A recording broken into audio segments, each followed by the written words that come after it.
Good morning, everyone. We'd like to welcome everybody to the Mental Health Vulnerable Adult Task Force.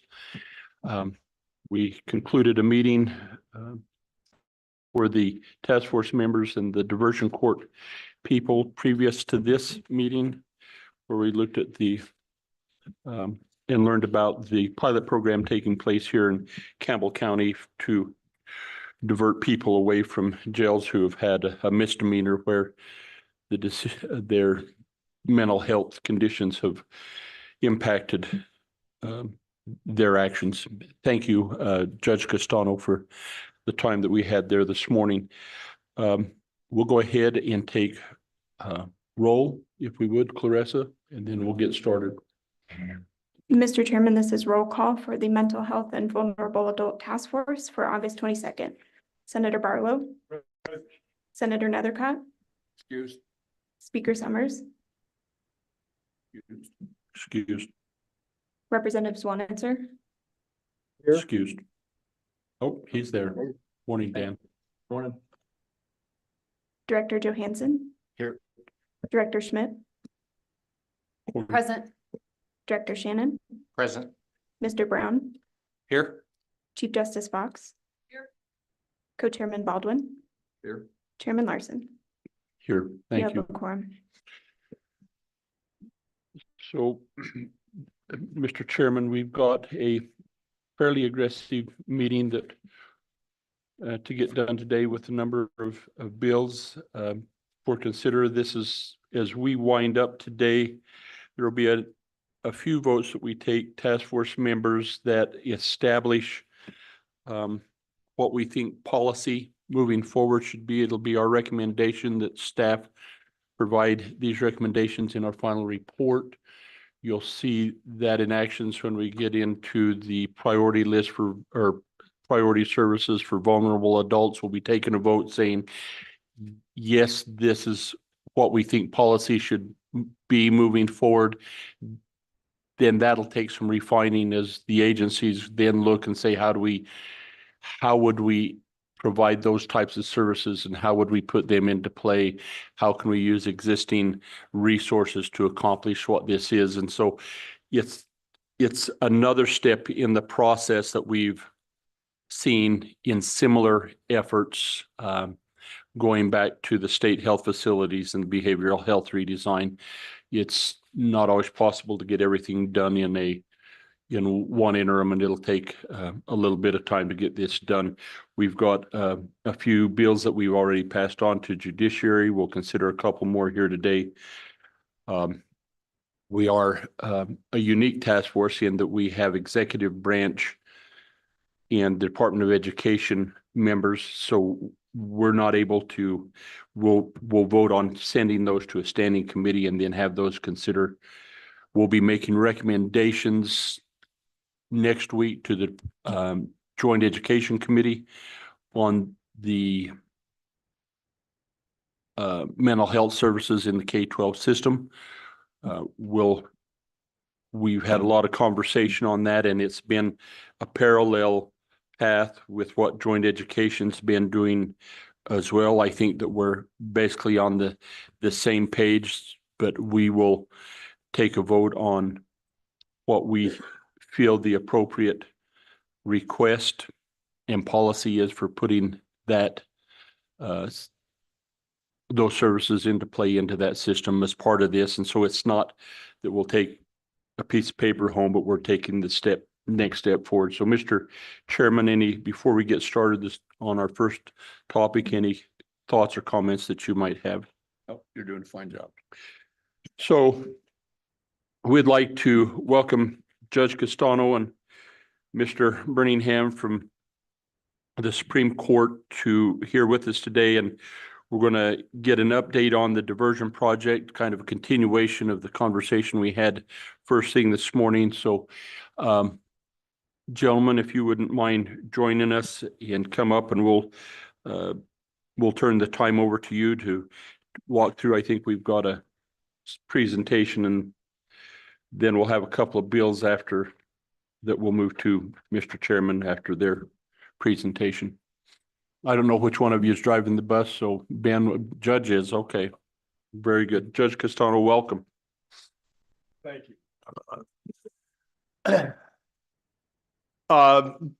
First off, I think people know me, but my name is Matt Castano. I'm one of the district court judges here in the 6th Judicial District and been working on the overall design and then implementation of the mental health diversion project. I want to thank a few people on this. First of all, Judge Paul Phillips has really taken the lead on this, and he was unable to be here today, but he's really been the driving force, particularly when it came to implementing things on the ground. Also, I want to thank Chad Beeman and Scott Apley, who are with adult treatment courts here in Campbell County. They've been really the ones making this happen right now. So we do have up and running the pilot program, and we had through just a few participants, but we've had multiple screenings, and I think we're beginning to learn some lessons. So as we go through the deck here. Judge Castano, Yes. as we get going through this, do you want to entertain questions as we go, or do you want us to wait to the end? No, certainly entertain questions as we go along. Do not be bashful. Thank you. And then Ben, would you just introduce yourself, please? Certainly, Mr. Chairman, my name is Ben Birmingham. I serve as Chief Legal Officer within the Administrative Office of the courts, and I've helped assist these behavioral health efforts on behalf of the branch. Thank you. Okay, Judge. Right.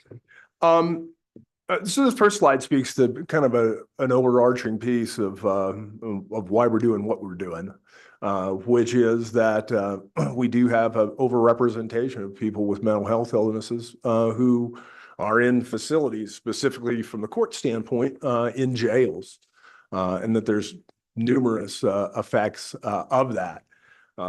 One of which is getting people engaged and continue to be treated in the community.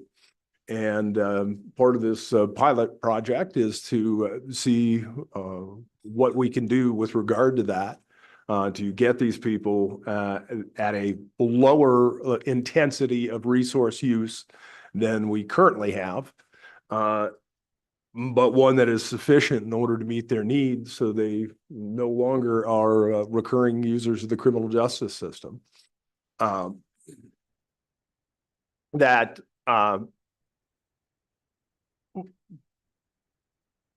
With that, the idea being to provide these people that oversight and that service so that they can stabilize, so that they can become housed, so that they can become employed, and they can become members of the community.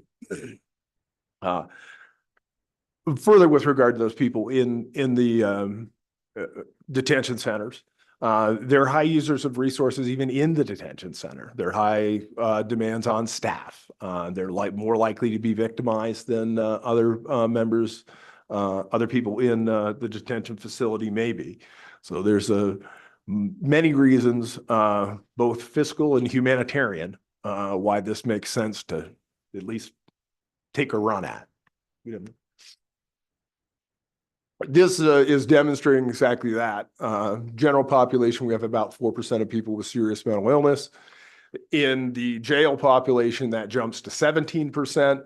And then out of that 17%, you can see there's a high use of co-occurring, usually substance use disorder as well. So these things go hand in hand, and really you can't address one without addressing the other. So here's the statistics with regard to the Judge? Yes. As you look at that 72% co-occurrent substance abuse or substance use disorder, that's not always, I think for a lot of the times we consider that to be illegal drugs. That may be the case, but not always the case. Am I seeing that accurately, or am I mistaken? No, that's absolutely correct. It could be alcohol, it could be fentanyl, it could be methamphetamine, it can be anything. Or their prescriptions. or their prescriptions. Now, I would say they're just not going to fall in a substance use disorder if they are using their prescription as prescribed, et cetera. But certainly various prescriptions are drugs of abuse and can be abused. So, this speaks to really what we're talking about as far as numbers. Looking at a snapshot of the Campbell County Detention Center, 151 people were in on this August 15th of this year. With the overall estimate that 16 to 20% of those are people with serious mental illnesses, then we're talking about 24 to 30 people who are there with serious mental illnesses. And then if we further break that down to the people who are in the detention center simply because of misdemeanor infractions, which is where we're beginning this project, then we're looking at 7 to 10 individuals who are probably sitting in the Campbell County Detention Center, have a serious mental illness, and they are there for a allegation that they committed a crime punishable by less than 1 year of incarceration and a $1,000 fine. To then go to the other side of it, obviously from the individual standpoint, that's their impact. But from all of us as taxpayers, some of being in the detention centers is about $130 cost a day. And those numbers then add up as we go forward. So looking at those 7 to 10 individuals, we're spending, upwards of $1,300 a day for people with misdemeanors and serious mental illness. And whether that can be used in a more effective or efficient application is what we're trying to figure out. Senator Barlow. Thank you, Mr. Chairman. And just to add on just a little bit of detail to the Honorable Castano's message about the SMI. The SMIs in Campbell County, there are 4 distinct diagnoses. There's a 5th one that Campbell County felt was important in this pilot, and that was post-traumatic stress disorder. Not disorder, illness, I think is what term I'd rather use. It's not a disorder, it's an illness. And that's because we have a judge who's a veteran and very sensitive to these things, and certainly others are as well. So that was something we added kind of as it's not only SMI in this particular pilot, we also have that addition, if you will, just as a local, I guess, if you will, flavor or interest. Thank you, Mr. Chairman. Judge Castano, yes. if I may ask on that, in our slide deck where it says at what cost, you note the $130 a day at Campbell County Detention Center, then you note the $910 to $1,300 cost. Is that also at the Campbell County Detention Center if they're SMI? Where's that at? Well, that's speaking in this slide, that's speaking that we can presume based on the statistics that's the 7 to 10 people who are in the Campbell County Detention Center with a serious mental illness and charged with a misdemeanor only. Okay. So that just extrapolates that number out. Right. But those individuals who are in the detention center because of a crime that have serious mental illness, the costs go to that level of $910 to $1,300 a day. Correct. And that's Very that's on the sheriff's that's out of the sheriff's budget. Why? Why is it out of the sheriff's budget? The sheriff is responsible for the operation of the detention center. Well, I appreciate that, but so can you help us? Is it because they have to have more one-on-one? Is it more staff requirement? What's the accelerated costs that they're incurring? Well, that's not applying any accelerated costs. That is simply taking the $130 a day that it takes to house anybody at the detention center and multiplying it by that 7 to 10 individuals who would be in there. I see. Very good. Thank you. So further on, having this population in the detention center is not optimal for them. Thank you. That they can have a tendency in the course of this to decompensate to be exposed to further trauma, which is often underlying many issues, not just the PTSD issues, but substance abuse disorders, et cetera, are all getting tied in and exacerbated by those traumatic events. Obviously, they can be a higher risk for suicide, and as such, that's a high drain on resources of the detention center in order to have increased surveillance on those individuals. It interrupts whatever good they may have going on in life, that they can lose some public benefits that they would otherwise be receiving, including some that aid in their medical care, and that it can interrupt any care that they may be providing. Further, you go into the jail if you're there for any amount of time, you know, you can be there for a few days and you lose your job. You're there for a few weeks or certainly for a few months and you're losing your house. And further, then you're divided out from any community support that you may have, whether it's family, anything else. I mean, that's the notion of a detention center. It's isolation, and generally isolation is contrary to what a lot of these people need in order to regain function and health in the community.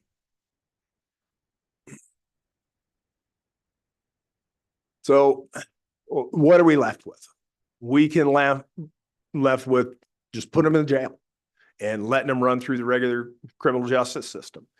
That may be very high resource, because these people, if they are not at a point of stability, I can sit there all day long in my lovely black robe that I'm issued and order them to do things, and they just can't do them. So they're going to get picked up on a bond violation. So then they come back into court. Eventually, they're going to end up being in the jail because they just can't comply with bond or won't comply with bond. And then they're going to they may end up going down to the state hospital to see whether they're healthy enough to try. And that is obviously very resource intensive. Option two is just kind of let them keep going, doing what they're doing and not intervene. And I think that's kind of contrary to what I think we all believe we need to do as a society. We don't just ignore a problem because it's a hard problem. We address a problem. Lastly, we can try and get them engaged in treatment. And that's what we're trying to do here. We're early on it, but we do have, national models to follow, and that's what we're doing. To the extent that we can do that, obviously, so often in Wyoming, we got to make our own Wyoming adaptations to it in order with reference to scale and available resources and everything else. So this model, demonstrates what happens now, which is someone has contact with law enforcement in the community, and that can either lead to and they have obvious mental health issues going on at the time. That may get someone peeled off into a civil commitment, Title 25. But quite often it leads to an officer on the street doing what officers are trained and supposed to be doing. If that person has committed a crime, then they're going to effectuate an arrest or a citation, and they're going to get them then down to detention. They're going to go into the booking. They'll eventually make an appearance in court. At some point in time, someone, either the judge or the prosecutor or the defense attorney, will say, this person is not quite clicking with what we're doing here. And that then is going to initiate the fitness to proceed evaluation that then goes through the state hospital. And those can be either in person or done remotely. If they're in person, then you can expect a substantial amount of time that individual is going to be held, or at least the process of the criminal case is going to be delayed until that person has an available bed down at the Wyoming State Hospital, and things can be done. And if necessary, they can then be restored to fitness. So we're talking on, and that's part of, I think, the underlying thing on all this. And as we talked about misdemeanors, the process of bond and evaluation, et cetera, for many crimes, those crimes that are punishable by less than 6 months of incarceration, these individuals can end up doing more time than they would do at the max, simply because they're a person with a mental illness. And that's how the process works now. So here's what again, blowing out what is happening here and throwing out those timelines a little bit. You can see that, we have that evaluation. That's going to be, I think 30 days is optimistic. And then if they come back that they are not fit to proceed, whether they're restorable or not, what resources are necessary there. If they are restored again, the determination of whether someone is competent to stand trial is a legal determination, not a medical determination. So competent to stand trial should not be equated with has the skills, has the support, has what they need in the community in order to be successful, housed, employed, et cetera. Mr. Chairman. Director Johansson. Thank you. Sorry to interrupt Judge Castano, but I think it's an important point that when there's kind of two differing steps at the state hospital with this population. One is the evaluation, which, as you mentioned, can happen on an outpatient, in-person or virtual basis for misdemeanors, sometimes on an inpatient basis for felony crimes. And that's the evaluation, the assessment component. Is this person fit to stand trial or was competent at the time of the offense? The second is when that process gets adjudicated, often there's a restoration order at the state hospital that the person was not competent, is in need of inpatient treatment at the state hospital. And that's a separate and distinct process for getting folks to Evanston for treatment or restoration, as it's called. But it's important to note that folks can come back with an evaluation that is the person is competent to stand trial and still have mental illness issues. It's just that the competency was there. So I think to reinforce your point, that doesn't mean that treatment services, community supports, et cetera, are not needed simply because the legal system is proceeding with the trial. Is that accurate? That is accurate. And certainly as you see those evaluations come back, they will state that someone has a serious mental illness. However, they're able to communicate well enough with counsel. They're able to understand the process. They're able to identify the roles of everybody in the court system, what the prosecutor does, what the defense attorney does, what the judge does. Yes, we can and do see a large number of people who, while they are found to be fit to stand trial, still have a serious mental illness.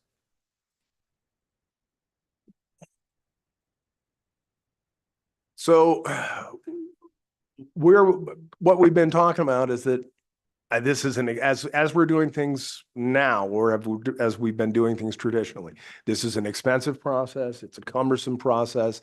It's a long process, and to say it doesn't last, I think speaks to the piece of it not being a process that really focuses on connecting these people with the necessary resources and the necessary support in the community so that they can build on from that initial place of stabilization in order to not just have it go back into the revolving door. And so as you can see here, we have excuse me, multiple on-ramps coming into the program for referrals. We will allow essentially referrals from anywhere. That can be from a law enforcement officer on the street. That can be at the time of arrest or citation. That can be at booking at the jail. And in the program, as we have it administered, The sheriff's office has been great to work with, having people as they come into the jail, have a quick screen administered, which is very much a kind of a broader opt-in kind of a tool to say someone else should look closer here and determine. It can happen when they get down to the court. And then finally, it can happen when usually their attorney or someone else in the system notices something. So, Judge, can you help me? So if a law enforcement officer recommends they go into diversion, does that mean that nobody else down the line then can come and second guess that? How does that? I'm just trying to understand the process. Who makes the final decision that says, okay, they're in? Yeah, that would be at the program level. So that would be that the treatment court staff, which is working on this diversion piece, gets the information in from the evaluations, determines that this person qualifies as far as their charges, as far as their mental health needs, and as far as what resources we have available for them, and makes that decision whether to essentially admit or not. So walk me through this just a little more, please. So a law enforcement officer, when he arrests him, says, you know, I know this guy in the community, I've seen this around, and we see this revolving door. He fits to this. Then he makes a recommendation to the team. How does that process work? And does that, from that initial encounter, is there a continued, was there an arrest or citation? Maybe, maybe not. Does he go to booking while all of this process is taking place? Can you see kind of what I'm asking? I can. And I think because we're early on, I don't think we've had really those referrals coming through on that very early end. I would say certainly with the model that we've been using, there is a charge. So there's usually not a decision that someone's going to come in with no charge at all. Instead, they'll be charged, and then that's going to go through. Obviously, the charging decision can happen either in the case of a citation by the officer, and so then the referral over would be to the diversion program staff, if it was that very early on one, to go in and talk with these people. And how long do they have to make a determination whether that person fits the program or not? We don't have anything formally established. I don't believe. I can check with Mr. Bull.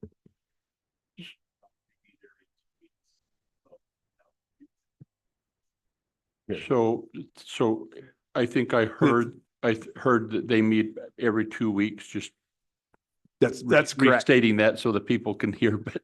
Yes. And so if the person is arrested right after they've had their last meeting, what happens to this individual? Even though he's being referred to the program, what happens during that interim until they meet again and make a decision? What happens? Do they just go home because it's a misdemeanor? Well, I guess it would depend on exactly where things are. They could, if they are by citation and have a date to appear in court, then they would just be on their own for that period. If they've already appeared, then there's some bond conditions in place and some control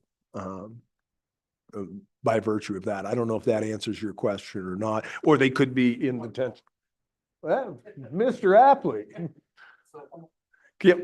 Come on up. I'm just trying to understand the flow of the process here. And I understand that it's a pilot and we don't have all the wrinkles ironed out. I'm just trying to get a feel for the intent of how it's supposed to work. So I'm Scott Apley. I'm the case manager for the diversion program. Normally what happens is once this referral is made, we either get an email from the county nurse, or we get an email from VOA that they've done an evaluation. Both places have applications that are then sent to us. And I usually reach out to these people within a day or two if they are in custody, and then they get seen by the circuit court judges, they usually write out the order that this has been referred. They make it a condition of bond that they have to check in with us. And then we start communicating in that, trying to keep them from being in custody any longer than they need to be. But, and then the other side of that is when people come from stabilization, we get the email, hey, this has occurred. We get the application, we have the conversations, and then, in those situations, we usually have to wait till the next team meeting where we all make a decision as a group. That's very helpful. That was very good. Okay. You noted the county nurse. Tell me what her job is here. They are usually the first person that sees something post arrest. And so it keys them that they probably may have something going on. Most of the time they wait. If they think that they're under the influence of something, they usually wait until they're sober. And then they do the evaluation. They have the short-term evaluation that they do while they're in custody. And then that email process starts with us. Okay, I'll clarify that. I had my expert whisper in my ear. So you're talking about a nurse at the jail. That's correct. And in my mind, I'm Yeah, thinking a your sheriff- county. The sheriff's county's Yeah. employee. And I was thinking of your county public health nurse. Okay. Okay, so we've clarified that. Thank Alright. you. All right, thank you. Dodd, I wouldn't leave. Maybe you should have Chad. Yeah. Chad, you just will come up and join them. Bring a chair, please.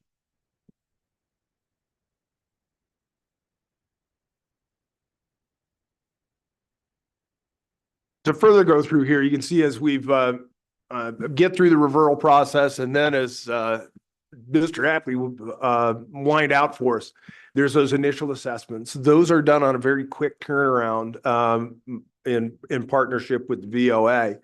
And then provided that those show that someone's likely qualified, there's the referral over, and that's the process that Mr. Hapley just went through with us. They can be then admitted into the program. They go through the treatment within the program, including meeting with the judge a couple times a month.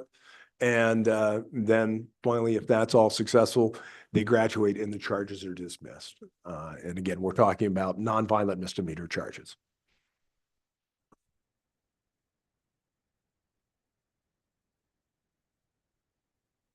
This lays that out, and as I think I talked about on one of the earlier slides, this is a sequential intercept model. Essentially, it is designed so that there are multiple points of entry into the program, from law enforcement on the street to booking at the jail to a judge to another officer of the court, usually an attorney who may note something.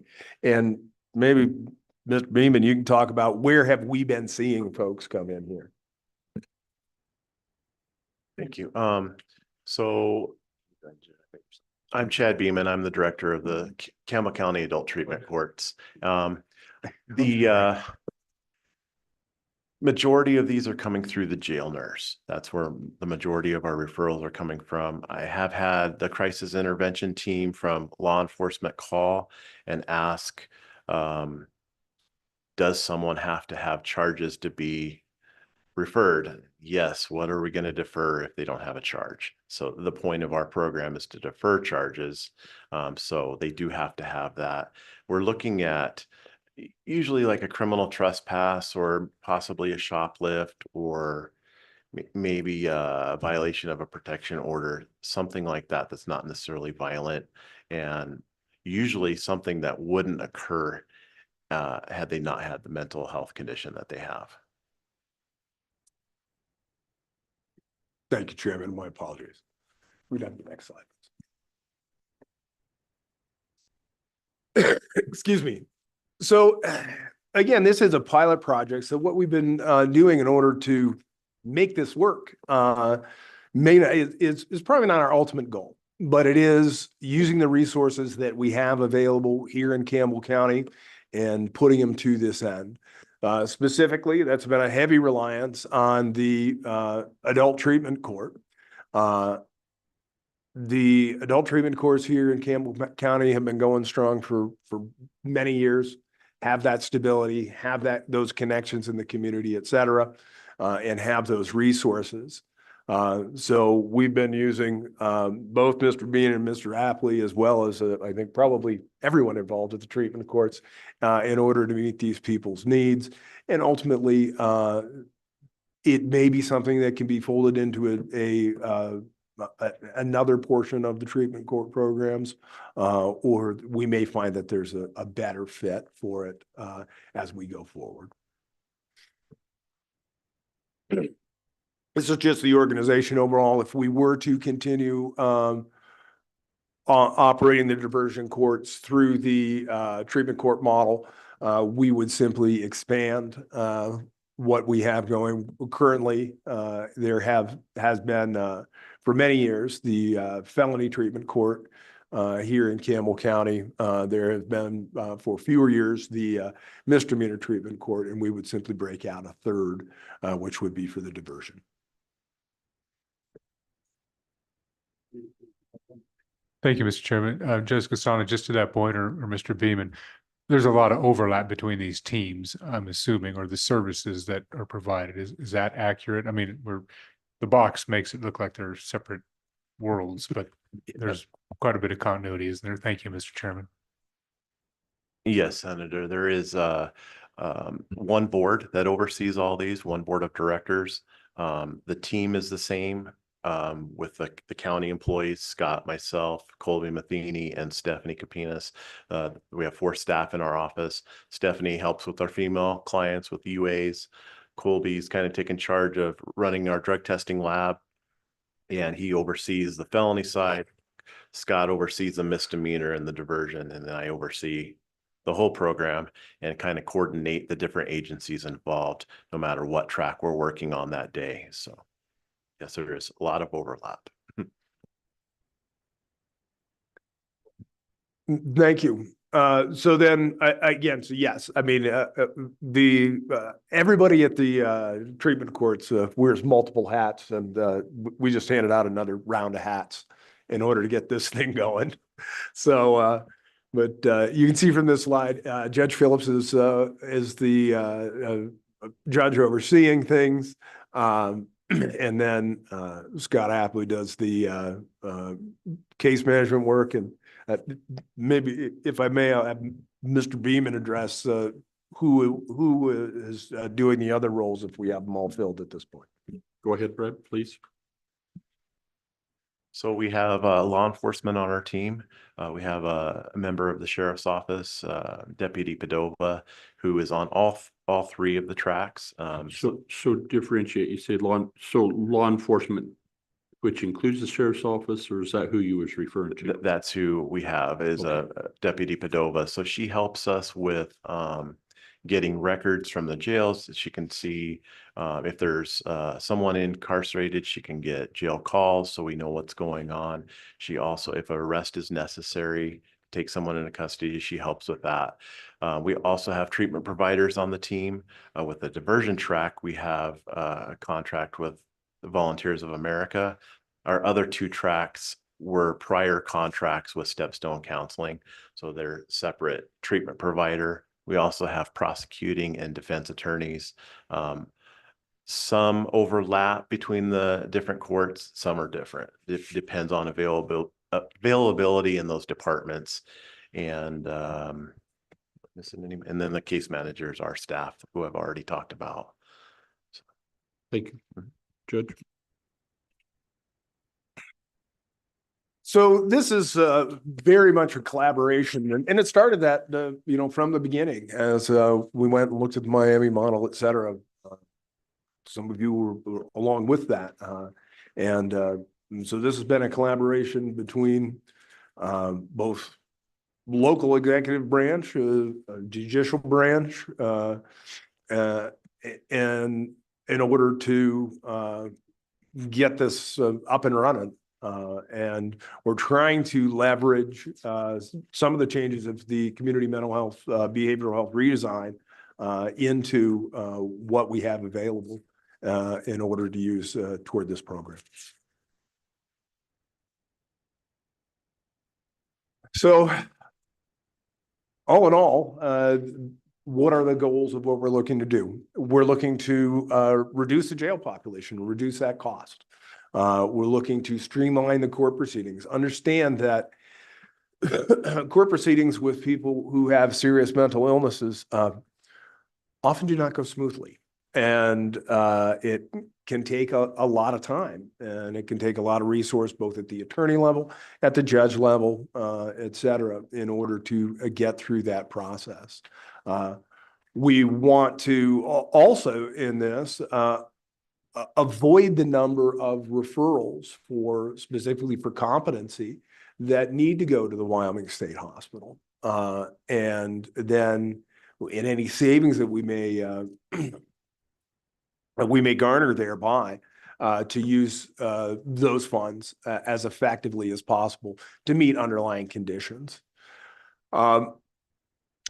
Is it fair, Your Honor, to draw a conclusion that overall savings, so if you just take that world of the offender and how they got there and how they get out, costs there probably won't change, but you'll reallocate where the costs are at. And so you may reduce costs from the jail, but it's going to take some resources to make sure that the program's implemented. The savings really comes to the individual and to the community on those resources, and of course on the person, not becoming more impacted because lack of services. And so we're just trying to readjust the resources of our system to fit the greater good of the community. Is that a reasonable conclusion? Well, I think that's probably the safe conclusion. We don't have anything numerically now to speak to that, but I believe the overall arching goal is that this will end up reducing cost, not just reallocating cost. And part of that is, as I spoke to earlier, the restoration process that's performed through Department of Health, and is designed by statute and by constitutional requirements, is not designed in order to really install these people into the community for success. It's just a different creature. And so if we are able to take either that same amount of funds or some lesser amount of funds and get the person reintegrated into the community, stabilized on their medication, in connection with those resources that they need in order to maintain that stability, the hope is for overall reduced costs. Thank you. And you can see here that that's exactly, as we talk about, what is it to these low risk offenders with mental health that we're looking to do? Get them stabilized, get them treated, get into the community and connected in the community. The more connection they have in the community, the more likely they are to achieve the final role, which is long-term success and stabilization.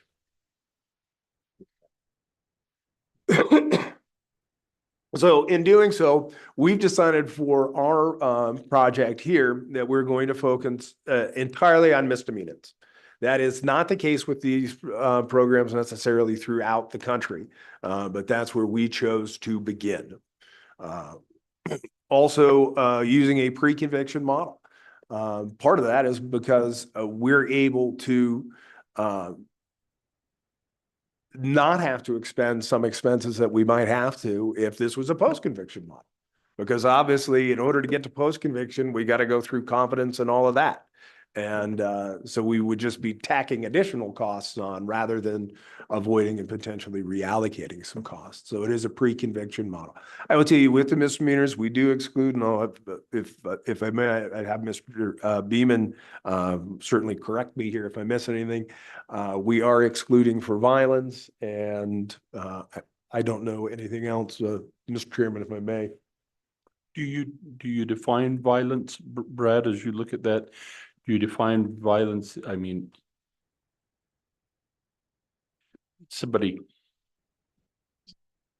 that's kind of a broad term. I think it's a criminal charge involving violence. Yes, Mr. Chairman, Violent acts would be something causing physical harm to someone, like a domestic assault.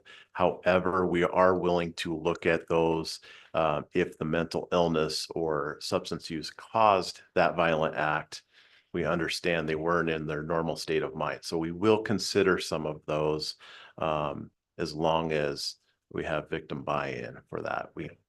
Mr. Chairman, Director Johansson. just to add to that and maybe to ask if my understanding is correct. I mean, in general, we're looking at quote unquote nonviolent, but misdemeanor offenses. You know, felonies are not part of this diversion program. But I think to your point, you know, we see a lot of patients, Title VII detainees at the state hospital on, you know, disturbing the peace, for example, where it's clear that mental illness caused an act of aggression, maybe against law enforcement or otherwise, that could very much be considered as part of this program. Is that correct? Yes, Right. that's correct. Justice Fox. Thank you.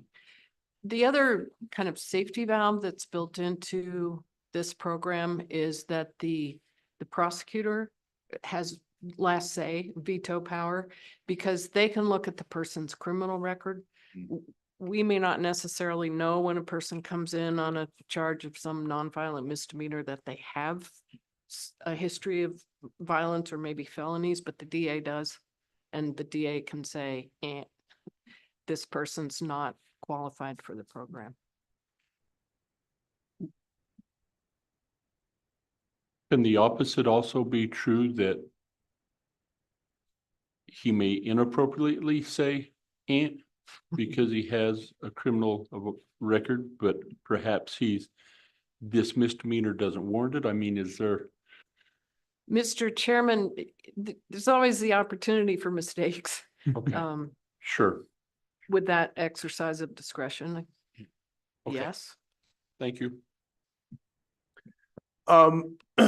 So obviously serious mental illness can take many forms, and this program is not designed for all of them. So we've targeted specific populations that Senator Barlow spoke to earlier. So with the schizophrenic, schizoaffective, with the depressive disorder and the bipolar, those have been the core ones that have usually been targeted around the country. And at least my understanding as to why those are some of the targeted conditions is that they're quite amenable to medication treatment and to achieve stabilization. With the PTSD, as again, Senator Barlow made reference earlier, we've added that in because we think it's a need in the community and it's an important focus for our community, especially since oftentimes those people have come by their condition through things that we as a society want to encourage, and oftentimes that's service to the rest of us. So what do? We do treatment. That treatment is unlike in a regular treatment court model. In a regular treatment court model, the treatment is most oftentimes a combination of individual treatment with a heavy dose of group treatment. And in this, it's much more individualized. And Chairman, if I may, Mr. Beeman may be able to speak more to why that is important. Please. Mr. Chairman, yes.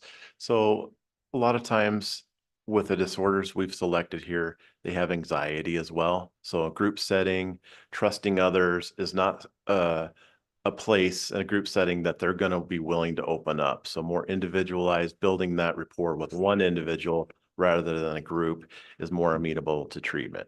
So that's why we do the individual treatment plans, and not everyone is going to have the same needs with their mental illness.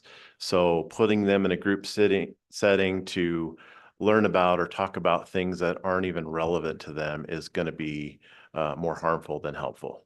That's why we do that. Thank you, Judge. Then going beyond the treatment itself, obviously, that mental health treatment, whether it's through medication, whether it's through talk therapy, et cetera, is only so good as the structure that you build around it. And that's where the case management comes in. What do we do so that we can get this person into stable housing? What do we do so that we can get this person into stable employment? What do we do, again, as I've spoken throughout this, to get this person who has been in some manner either isolated from the community or in a less than optimally functional relationship with the community into a functional relationship in the community, into being part of the communities in which we all live. The other piece with it is the supervision by the judge. Meetings once a month, further meetings in between as may be necessary. And again, this plays off of, in some ways, as I've sought to distinguish what we're doing here from the traditional treatment in court model. This plays into that traditional treatment court model. As Mr. Beeman mentioned, we got people with anxiety. We got people who have poor relationships with people in authority. To establish for this person a different relationship with a person in authority, specifically with a judge, that this is someone who can be trusted, who will provide guidance as is appropriate in order for things to change in a person's life and that life to get better. And that's one of the underlying achievements when you have any program either like this or a treatment program working well. So early on, we've had 12 referrals over, we've had 6 screened, we've had 2 accepted. The first participant, really, their needs exceeded what we could provide. And that person is being addressed via the Title 25 process. Now, we just could not achieve stabilization with that individual. Specifically could not keep that individual from using other substances that would interfere with any of the process of the medical management that would be necessary for what we're doing in this diversion program. The second one, it notes is expected to graduate. They have graduated. And we'll talk about that person more. We do have some that are pending, and so we continue to screen, we continue to identify. And as part of the pilot project going along here, we're also looking at what we need to do so that we are reaching those people that we need to reach. And so we're fluid with this, again, keeping in mind that it's a pilot project. Please, Dustin. Chairman, through you, Judge, on the individuals that were screened but weren't appropriate for the program, could you give me kind of some kind of, that decision-making process? Like, why weren't those individuals that were screened appropriate for the program? Was just needs being where they were, or could you help me with that? Judge, that may be Brad. Brad. Yeah. Yeah, Mr. Chairman. So the number referred is probably a little higher than that. That number is more what was presented to the team. Some of those were screened out prior to actually making it to a team discussion. And the ones we did screen out, their needs either exceeded what we felt we could handle. It is still somewhat of a voluntary program. Some just did not want to participate. Others, I would say the majority of them needed a higher level of care than what we could handle. You have anything to? And some of it was violence that we screened out for, just the circumstances surrounding that. Multiple violent charges across multiple states, one of them. So those are the main things that we screen them out for. Judge.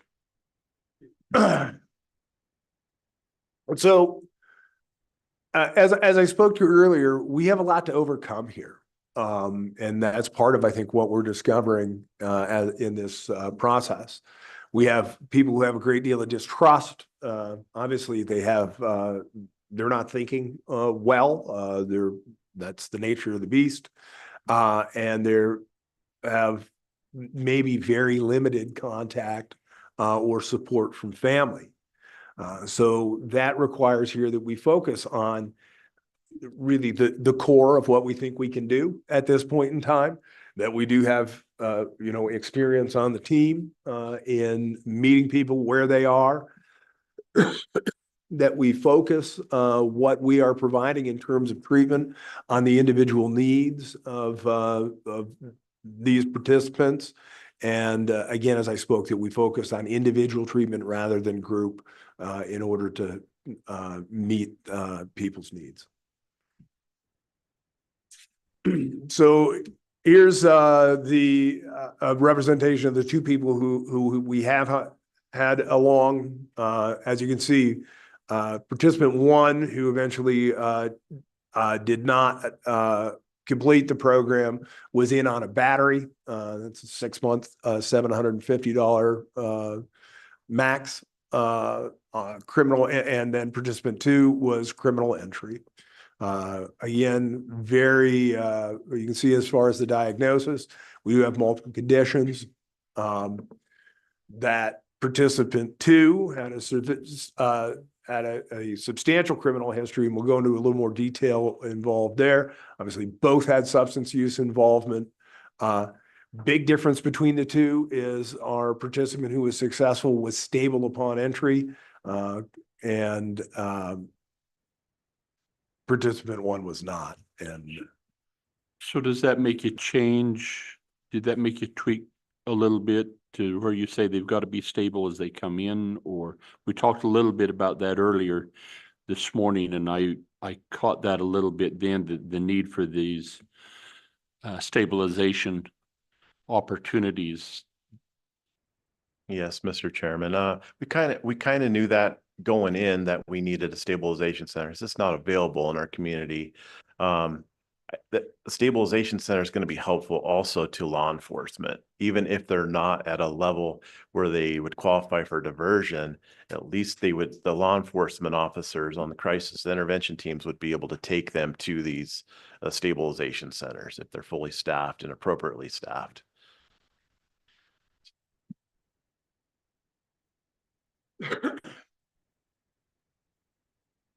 for participant two, said had a substantial criminal justice history. Well, this is it. In the last 5 years, participant two had spent 623 days in the Campbell County Detention Center. I can't multiply by 130 in my head by 623, but it's a large number. In the last 3 years, they've been there for 584. So obviously it's this isn't that just long ago they had some issue. In the year before, half of that year, that person spent in detention. Since, 0 days. Haven't been easy, hadn't been clean, hasn't been storybook every day.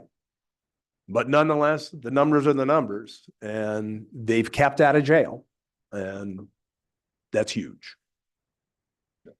Mr. Chairman, and I have to add to that, that it's not just 623 days times 130, but there are so many more costs to society when a person is incarcerated. Maybe going to the state hospital, there's a whole nother burden attached to that.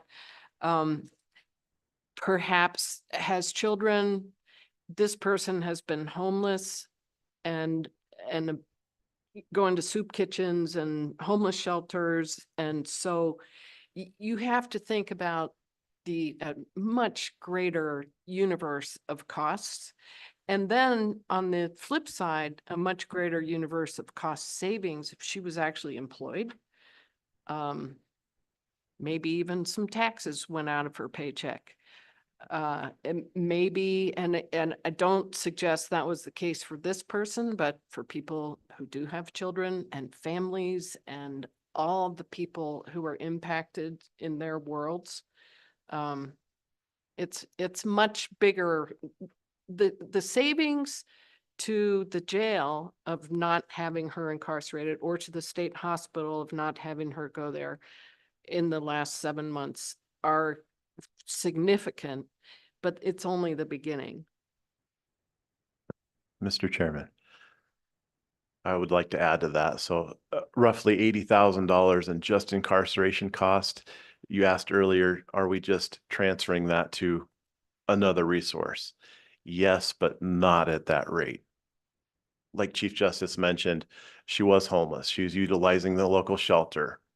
Some of those charges may have been shoplifting. So there's stores that are affected by that because she couldn't afford to buy groceries or stay somewhere. So she was utilizing other resources. She does have children that are in the care of other family members or possibly state child services that would be utilized. So hopefully this is just a start to get some of those things restored so she's not continuing to use state resources at the extent of 80,000 plus over the last few years. Thank you. So again, this is lessons learned. It's lessons learned kind of on an anecdote, but we're going forward, and I'm sure we'll learn more as we keep going on. We have these people coming in that have significant substance abuse histories going along with their serious mental illness. And we need to be prepared, and we need to have the skills in order to address both of those. As we've mentioned throughout this, one of the challenges is achieving that stability on the front end so that we can get somebody to a place where they're willing to accept what's being offered in order to maximize their likelihood of being success going forward. We need to have housing. If someone is on the street, if someone is bouncing from couch to couch, bad things happen, and we can't expect someone to achieve the stability and success that we're looking for under those circumstances. It's just too big an ask. As with dealing with a lot of people, it's getting folks with serious mental illness to trust and by trust it means accept what's being offered, and accept that it's being offered in the spirit of this is something that can be helpful to you, because there's otherwise, we said it as a joke many times over and over. I'm with the government. I'm here to help. It's not well received. So we got to get that first piece in. We do have real variability in compliance, and that can change from day to day. That's the nature of the conditions that we're working with. A broad variety in the level of connection that people have with family, and oftentimes in the course of both regular treatment and certainly hoping part of this diversion, we can get people better connected with family and help put some of those relationships back together. Both because family's a good thing, but also because that becomes another resource and another connection for people. No blaming on the families. They're exhausted oftentimes. They've been at this for years, and they just got to do what they got to do in order to live their life, and they can't do anything more to try and help this family member. We need to focus on small numbers. And these are high resource consumption for the diversion court folks. And obviously, we're fortunate here that we have very much experienced staff in order to do exactly that. And then, as I said, we got to focus on the individual therapy rather than the group, just because that seems to indicate some better outcomes.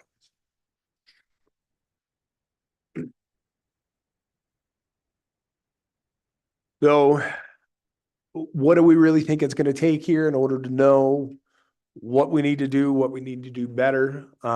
It's going to take time. We need to run this thing out for a while, and we're going to need to see where the numbers are. We're going to need to see what the outcomes are. We're going to need to maybe try a few different strategies and see what happens with that.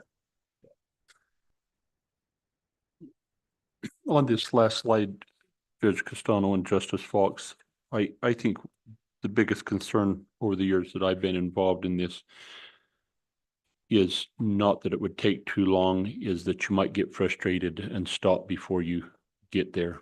And so I don't think we're worried about it being long. I just, please don't. We know that it can work. We know the value of it. Just, don't.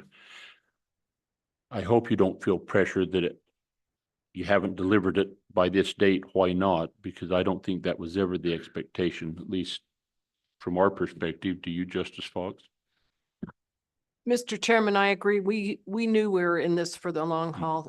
We, I think, have done a remarkable thing in getting this as far down the road as we have in a very short time with practically no resources. We have had huge support from the Department of Health, which we couldn't have done this without.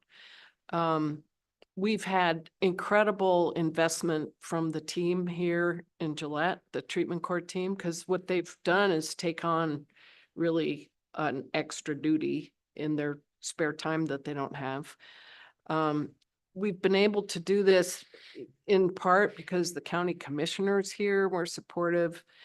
The thing I worry about, I don't think we're going to run out of gas, other than we've been very proud of doing this on a shoestring. And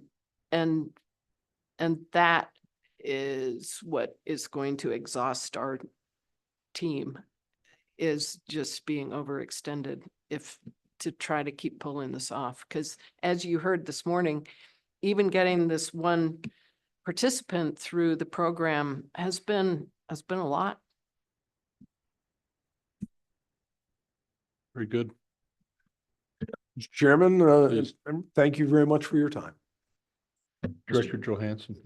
Thank you, Mr. Chairman. I think folks looking from the outside in here, especially in decision maker roles, might see 12 referrals, 6 screens, 2 participants, and 1 graduation as, okay, this is just getting started. This is very small, low volume, but it really isn't. And to build on what you said, Judge Castano, that having a graduation of this program just in the last week, couple days, I believe yesterday. It's just such a big deal that, Campbell County and a lot of our communities in Wyoming are all the same and kind of unique nationally in that we will have low numbers. People that meet this criteria, it's not everybody that's coming through the detention center. This is specifically targeting, folks that this might help.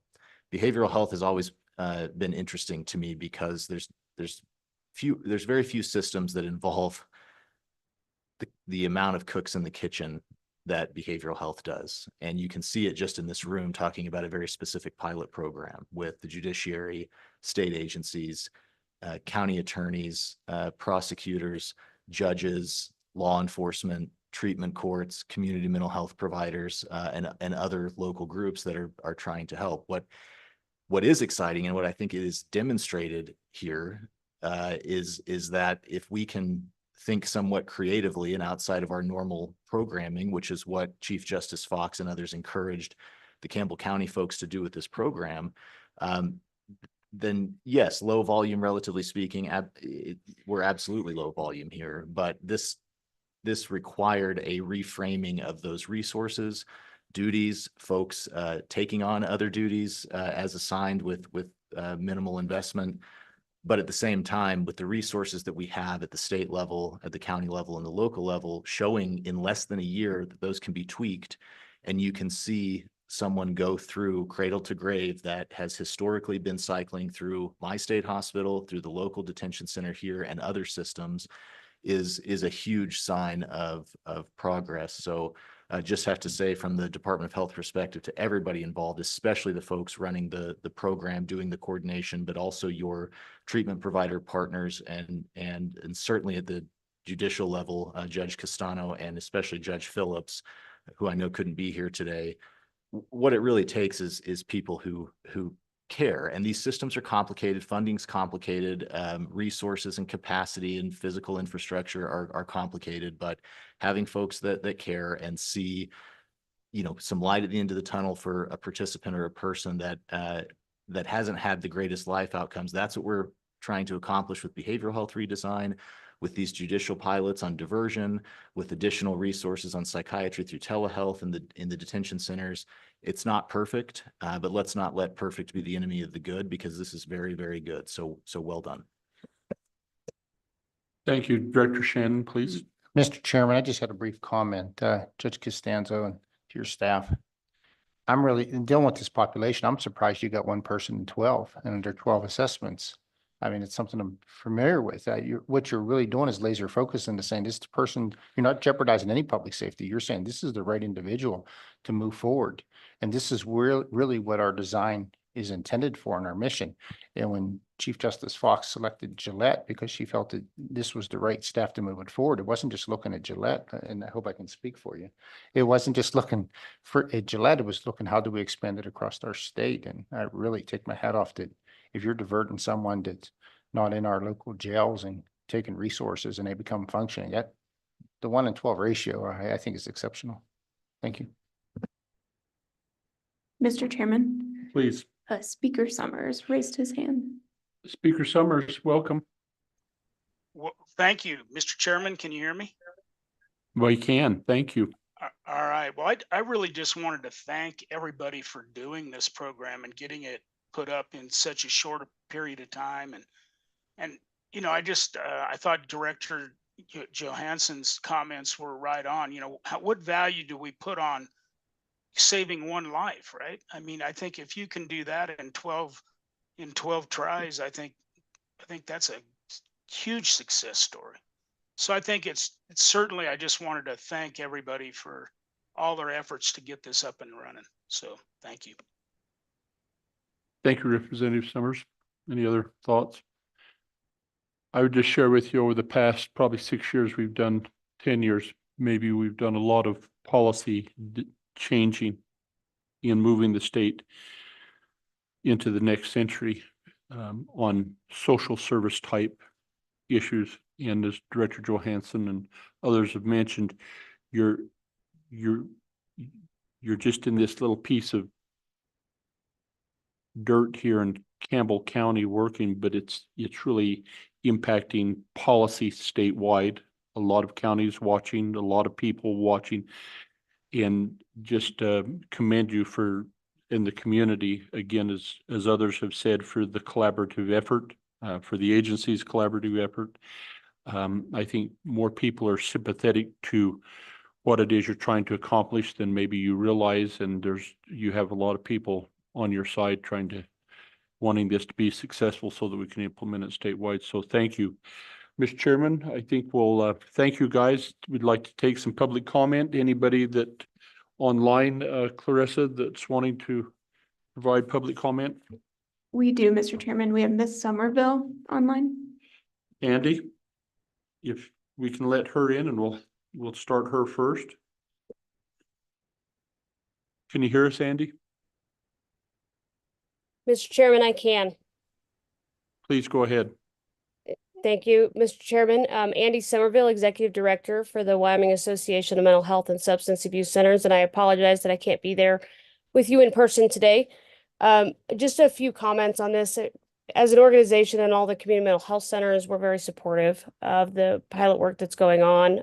It's very exciting work in Wyoming. We hope that it really lays the groundwork for us to move forward with true mental health courts in the future.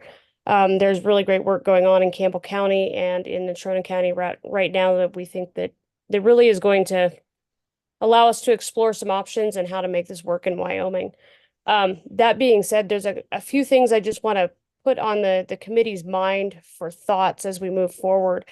One of the risks with divergent court is, speaking from a client perspective, is the criminalization of mental health, of having a mental health condition. And I think that so far that we've done a good job of staying out of those waters and really targeting the population that's eligible for this program. But that is something that other courts across the nation have run into. And so that's something that we just want to be aware of.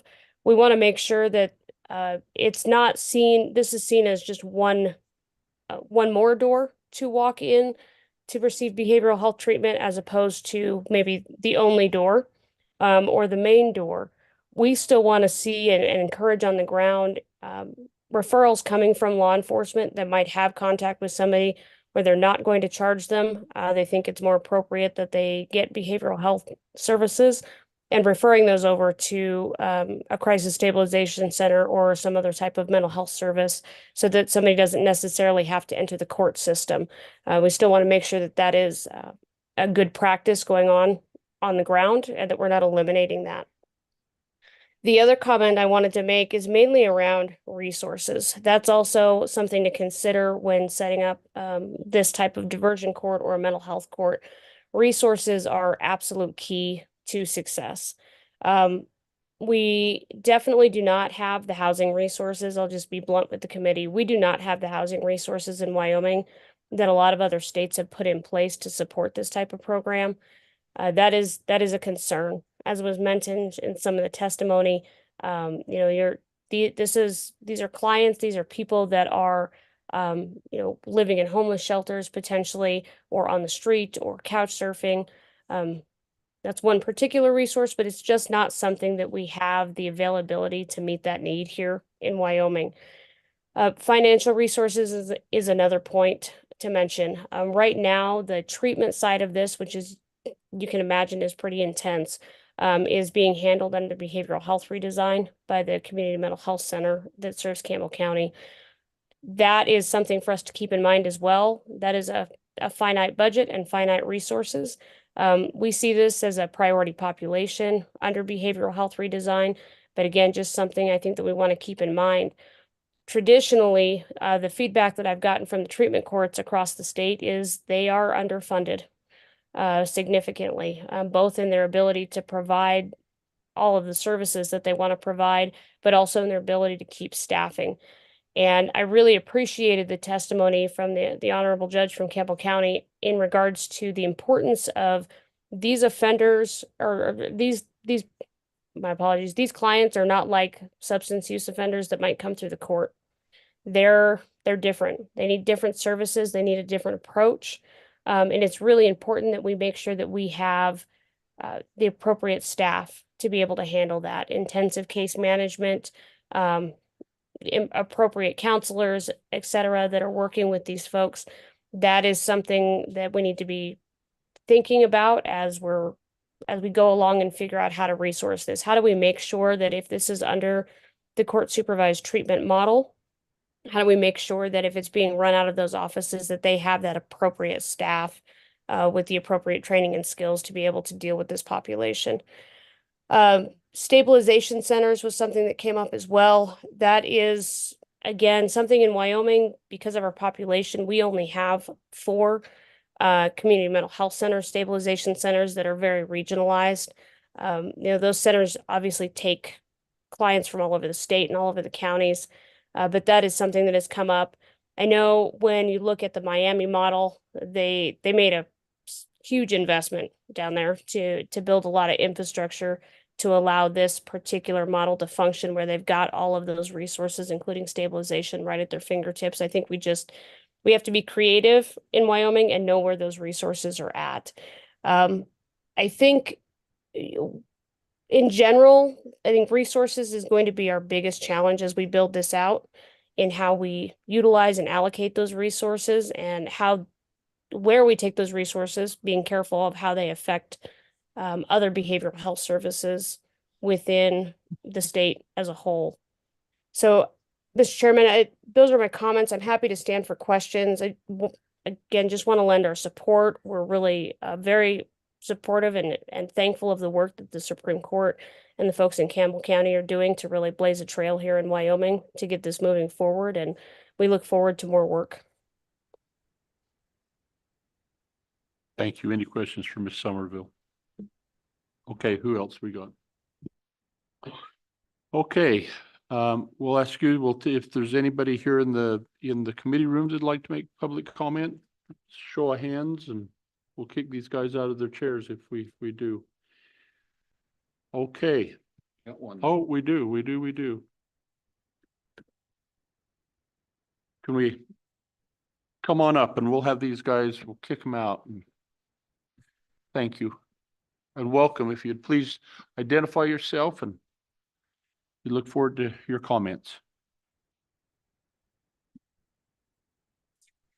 Is your mic on?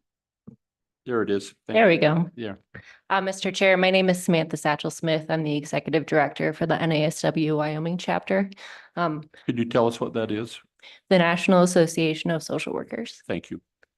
I will not repeat what Ms. Somerville shared, but just echo the same concerns that she has, but overall just support for this pilot. It's really encouraging work to see that it's being done here in Campbell County, and just desire to see an ongoing investment in this work for the individuals across the state. So with that, I just want to thank you for your time.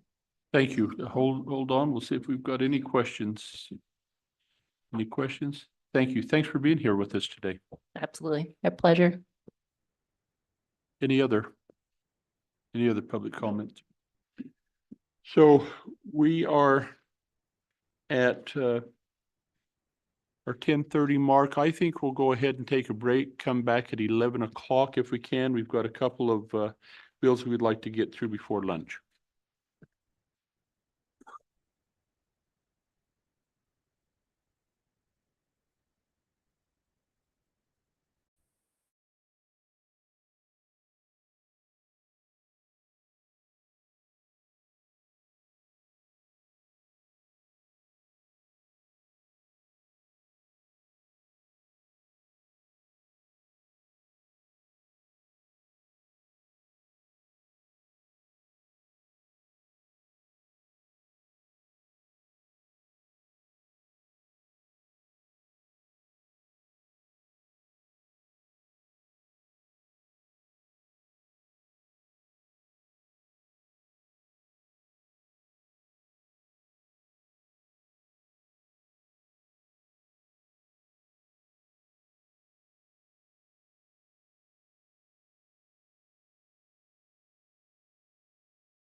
Mr. Chairman.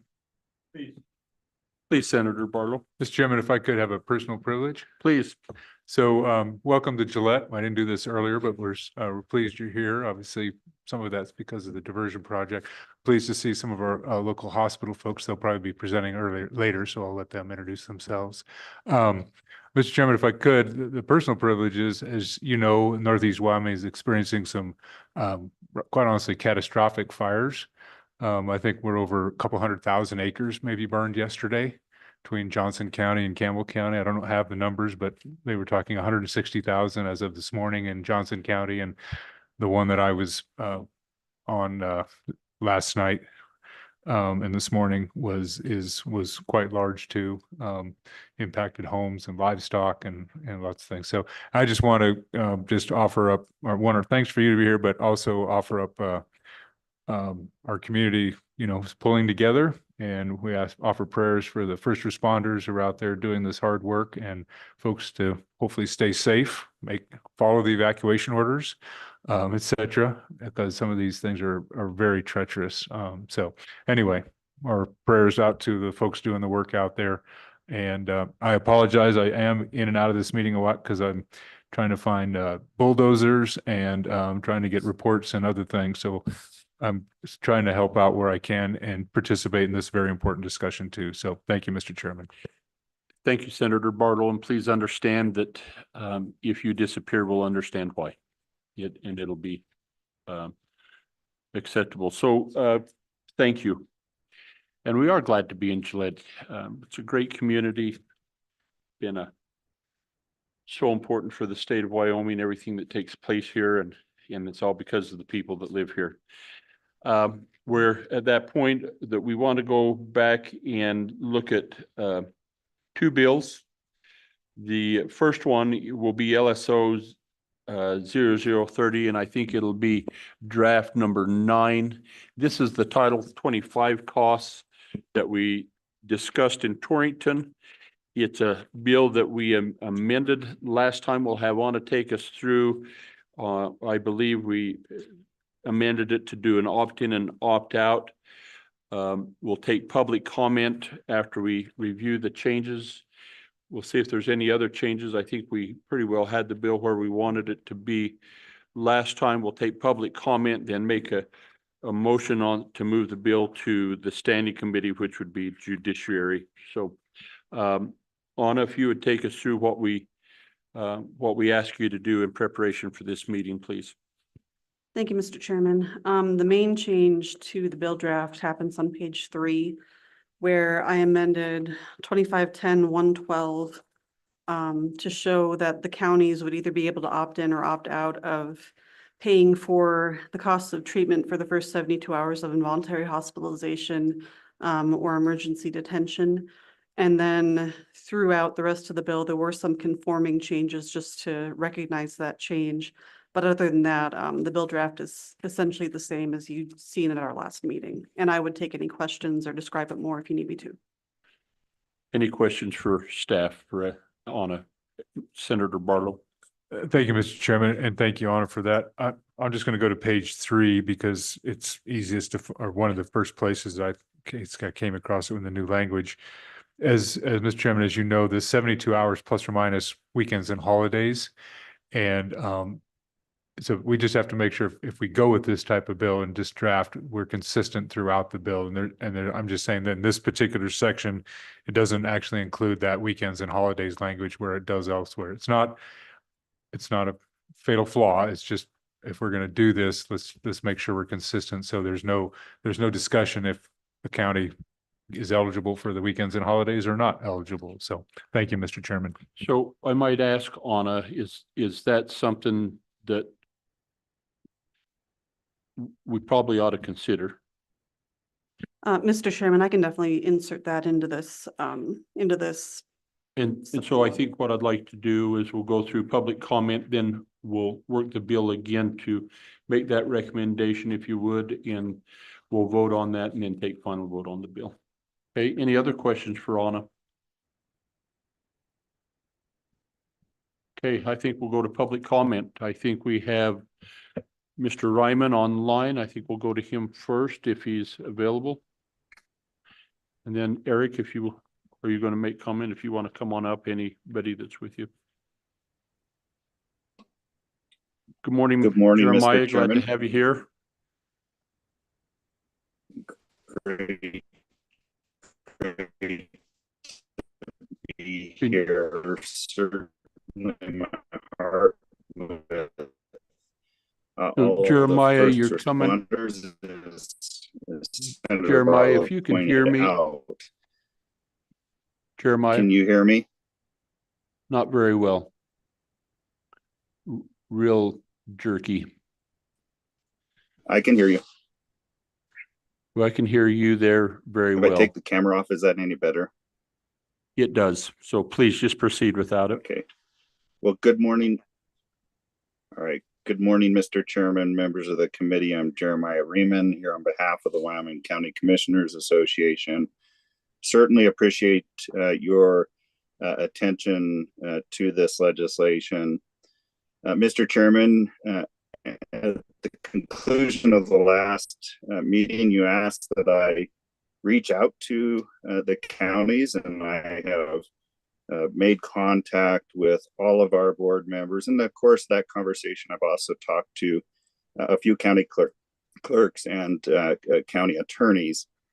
What I can tell you is that there's unanimous belief that this option should exist, that counties could opt in or continue to pay for these costs under the current arrangements that they have. What I did also hear is that all of the counties would consider and evaluate the option, with perhaps one exception in the short term, and that would be Natrona County, who recently sold its hospital and has a provision in that agreement relative to Title 25 costs. Mr. Chairman, what I also heard is that, of course, opting in is determined by the devil in the details, and that includes what are eligible costs. A lot of counties have had to work through that process with providers so that there's some certainty and consistency for them.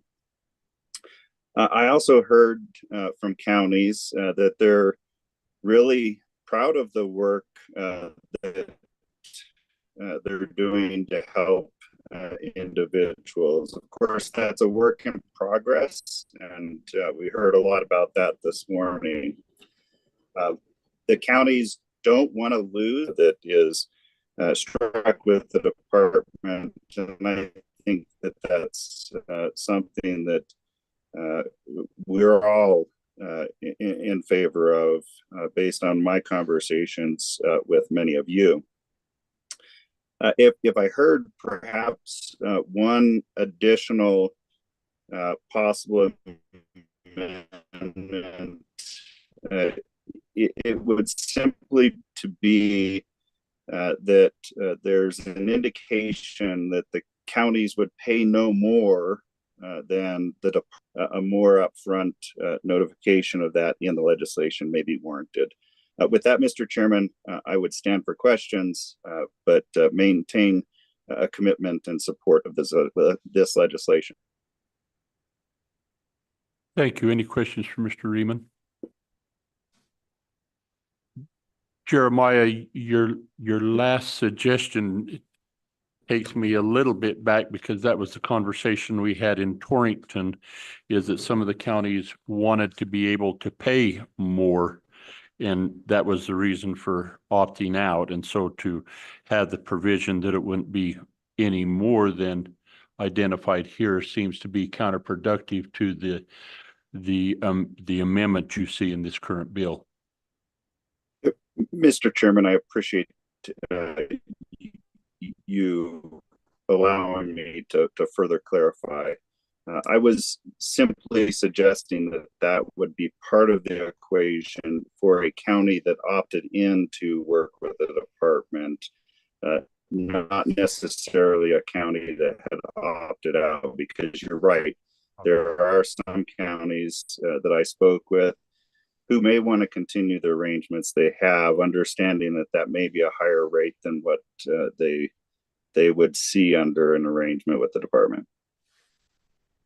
Thank you. Any other questions for Jeremiah? Okay, thank you, Jeremiah. Mr. Boley, good morning to you.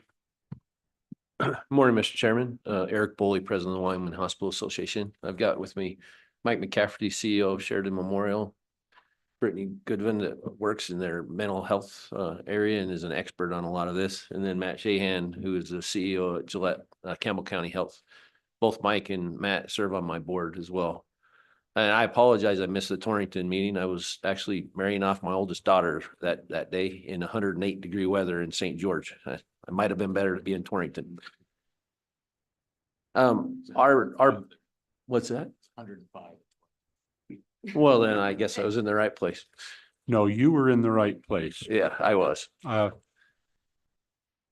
So we had a meeting after your hearing in Torrington and discussed the draft bill, and then we had heard rumblings about the proposed amendment. We discussed that, and I think Jeremiah is correct. The devil's in the details, but we've obviously identified some concerns. You and I had a good conversation too, and I'll address first the opt-in, opt-out part of this, because I think that's a big part of it. We currently, I can understand why the county commissioners want that. We currently have counties that don't pay anything for Title 25. We have hospitals that don't receive payments. We have counties that are hesitant or reluctant to do the hearings. And so these patients are actually, they don't receive hearings. They stay in the jails for a few days till they're stabilized, and then they're released home. And I think Mr. McCafferty can probably address the arrangement that they have in Gillette. So opting out would be a great thing for them, because if the status quo is we're not going to pay for it.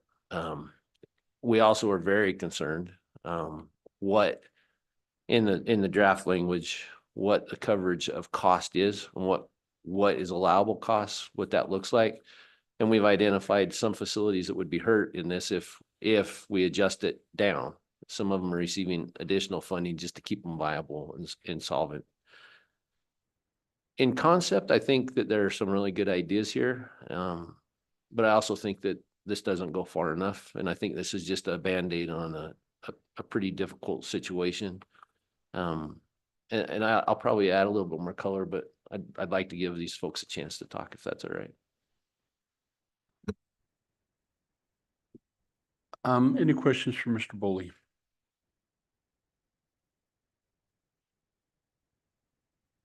So you sure you don't want to add your color while you got a chance to speak, Mr. Boley? Well, Mr. Chairman, you can cut me off, or will I be able to come back after these guys complete their comments? Just, I guess we can. Typically, you provide your comment and it's done. Well, I guess with that said, I think there's some great models out there. I think that there are things that we could do, and we've spent a lot of time together, you and I, Senator Baldwin, Senator Barlow. We've looked at Title 25 and been working on it for the 30 years that I've been in healthcare in our state. And I think sometimes we think we've done something. And I can think of a few years ago where we initiated the Gatekeeper program. I think conceptually it made sense, but I just wonder if maybe taking a look at this on a broader scheme, and addressing some of the judiciary side of things that aren't addressed in this bill, making sure there's consistency across the state. And that's why, to a certain degree, we wonder, we like the idea of a state-run program that has consistency across all 23 counties, because right now, if you've seen one county, you've seen one county in the way that it's administered. So one of our thoughts is do we step back a little bit and do we keep this concept in mind as we look at a broader solution, or do we move this forward? If we can come to some agreements on what reimbursement looks like and making sure that all counties participate. And I think statutorily they're required to, but I am not sure if we're following statute in each county to make sure that the hospitals are reimbursed for those patients that are in their ERs. So those are just some of our thoughts as we move forward, and I'll let the others talk. And we talked about this, and I'm just wondering if maybe you picked up some additional information, but if the county's not paying their bill, that's a civil issue. Have any counties tried to collect on that aren't getting paid? Because I do believe they're required to, and it's so, you know, if I don't pay the hospital, they always seem to find a way to civilly ask me. Oh, we're after you, that's for you sure. know. So why not the counties? So, Mr. Chairman, I think it's a great question, and I've asked a couple of them, and there are some extenuating circumstances in certain places where the counties, I mean, this is again, this is another broader conversation, but I've got county hospitals, memorial hospitals, that statutorily they're supposed to receive reimbursement from the counties for the upkeep and maintenance of their buildings. And that's not clearly defined in statute either, but you'll see anywhere from $0 up to $1 million. And I think that relationship with the county, a lot of times they're very hesitant to file a civil suit against their county, and their boards are appointed by the county commissioners. So I think it just is one of those situations where they're hesitant to move forward with that. I agree they could, though.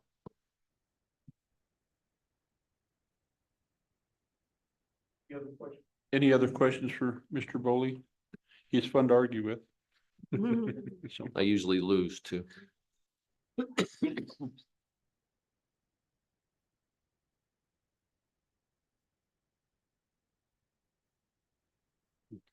so I just asked staff, Mr. Boley, because after your and I conversation on if counties are, and there's nothing in statutes that we can find that gives them the option of not paying. So they're required to pay. Okay, great, thank you. Unless somebody knows differently, so, okay. Mr. Chairman, Mike McCaffrey, I'm Thank with you. Shared Memorial Hospital. I too have been in Wyoming in healthcare for over 30 years. And we've seen a lot over the years relative to mental health in particular. And I just want to commend this group's willingness to prioritize mental health and address the issues as you rightly recognize, and I saw from the group before us, there are a lot of challenges around physical infrastructure, clinical infrastructure in the state, housing, the model of care that people receive for mental health, and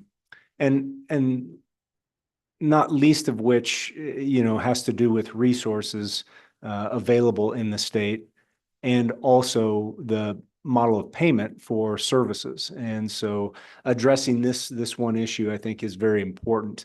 But I think we need to keep in mind as we address this issue, which I think is very important, that there are still bigger challenges around mental illness and addiction in our state that we need to come together and try and provide resources for and create a model of service delivery for these patients to be more effective. And I think that's kind of what we wanted to share today. I think this is one aspect of what's going on in mental health, and I appreciate your willingness to address it. As regards what happens in Sheridan with our relationship with the county, we've, in my role, we've essentially been subsidizing county government around Title 25 for, the 25 years that I've been in my position. And it's not out of a willingness to want to be reimbursed for our cost. It's just that it's a challenging scenario. So what we did probably 20 years ago is we came to terms with our county around a number that today is around $300,000 is what they provide us, and it's just a stipend on a monthly basis that they pay us out of their general fund. Okay, we're not a district, we're not a hospital district, we're a county memorial hospital, and so we don't receive any tax support through a mill levy for our hospital. And so the only funds we get for operations are directly related to Title 25, and it's the $300,000 annually. Currently, it started around $100,000 20 years ago. And our costs today are, and they're variable on an annual basis, but our cost, if you directly to the county portion, are around $500,000 and $700,000 a year, and we've seen it go up to $1 million. And so, but that payment stays the same. And after I had heard that you guys were getting together, we tried to nail down kind of our costs associated with that first 72 hours for Title 25. And we look at the direct patient care and the staffing and those kinds of things, security, one-on-ones and transportation. And there's a lot to it. And so I just would urge you, as you think about this, that determining a cost basis for this, if we're going to go this direction, is really important. And it requires looking at all of the elements of providing care to these folks. One of the problems that you all know, very obvious that you guys have been engaged in this discussion for some time, is that mental illness and addiction are on the rise across the United States, certainly in Wyoming, and we know for certain that it has been in Sheridan. We do around 150 titles a year. Most of those acute mental illness situations are a combination of working through law enforcement or through our emergency department, and both of which expend a lot of resources to ensure that patients are cared for appropriately. And so we've done some work to try and improve our physical infrastructure and our clinical infrastructure. In 2027, with the assistance of our local community foundation, the SLIB board and ARPA funds and so on, we're going to be putting together a crisis stabilization unit in Sheridan that will include a new front door, essentially an urgent care type of a model where patients can come in and access care rather than going to the emergency department. And so we're trying to do our best to create a better model for patient care and for streamlining all of the work that's done on behalf of these patients. The other side of it, and I'll be done here in just a moment, the other side of it is how we process patients that are in fact going through the Title 25 process, involuntarily held. And I think there are some models out there that we might look at that could streamline the process and maybe get it out of the courts. And I think those are real effective ways for us to kind of streamline the care that we provide to the patients. One of the things with our crisis stabilization unit that we want to do in the first 2 years is decrease the number of titled patients from 150 to 75. And we think that through this model, we have a real good opportunity to bring down the number of people that are put on in because they're getting the appropriate initial evaluations and recommendations for disposition. Okay. And I'd take any questions that you might have.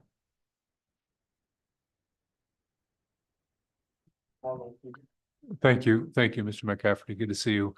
I just want to 2 points I think I want to clarify. I think earlier in the discussion, or maybe it was in the earlier discussion today, prior to our public meeting, we heard of crisis stabilization maybe being put in Sheridan through the Community Mental Health Center. I understand that is, and I just want to clarify, that is not the same project that your county memorial hospital is working on. Is that accurate? Thank you, Mr. Chairman. Thank you for the question, Senator Barlow. And that is accurate. It's a different model. Theirs is a residential crisis stabilization. Ours is an acute crisis stabilization. So theirs is more of a 30-day type of a scenario, where our crisis stabilization is an acute, where it's a 23-hour crisis stabilization. Thank you, Mr. Chairman.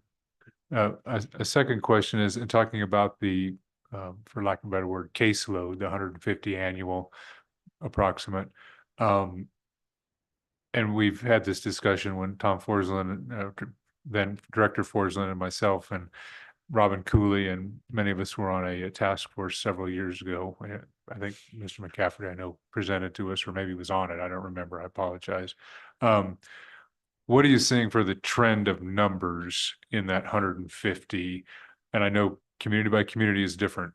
Talk to the folks on the I-80 corridor, they're going to say different things are impacting that. But for your community and for Title 25, which also has a nexus to the judicial system, you can have a different approach by a county attorney and change numbers dramatically sometimes. Anyway, any comments or thoughts on kind of that continuum of numbers and, you know, how that interaction with the judiciary may be impacting that? Thank you, Mr. Chairman. Thank you. So from our experience in Sheridan, we've seen a little bit of increased involuntary holds over the last 6 years. And we've had a great judicial system to be able to help and work with those patients. Judge Fenn and then Judge Phillips have been tremendous in working with our patients. But it continues to be on the rise, and I know that they would love to see some solutions as well in that regard. Further questions? I've got one on your agreement with the county on the 300,000, it's 25 grand a month. But what do you think? I think the question is what do medical services mean? And I'm sure that your folks have included. So a title person, average daily costs for you would be what? You know, Chairman Larson, it's a great question. The challenge right now, and for the last 20 plus years, is that we are not a psychiatric treatment facility. And so we become a holding facility for these patients, in essence, until we can get them to the appropriate placement. Typically, that placement would be the state hospital or Wyoming Behavioral Institute, or sometimes to Campbell County Health or to Cheyenne or Laramie, where they have inpatient psychiatric treatment. And so it's not unusual for us to have a patient for, you know, a 10 or 30-day hold in our facility awaiting placement in a treatment facility, which is extremely inappropriate. And so in terms of our cost, you know, we still have to keep those people safe. There is some level of medical oversight that we provide for them, but it's really a holding facility for these people until we get them to the appropriate placement. As you can see, that's not an appropriate way to care for mental health patients. Well, we understand, but I'd still like to come back to that question, because whether you hold them, whether they're a patient, surely you've still calculated what it costs you a day to keep a person, whatever term you want to use, holding or inpatient or whatever, for that 72 hours or for whatever length of time it is. This bill addresses that cost for the first 72 hours.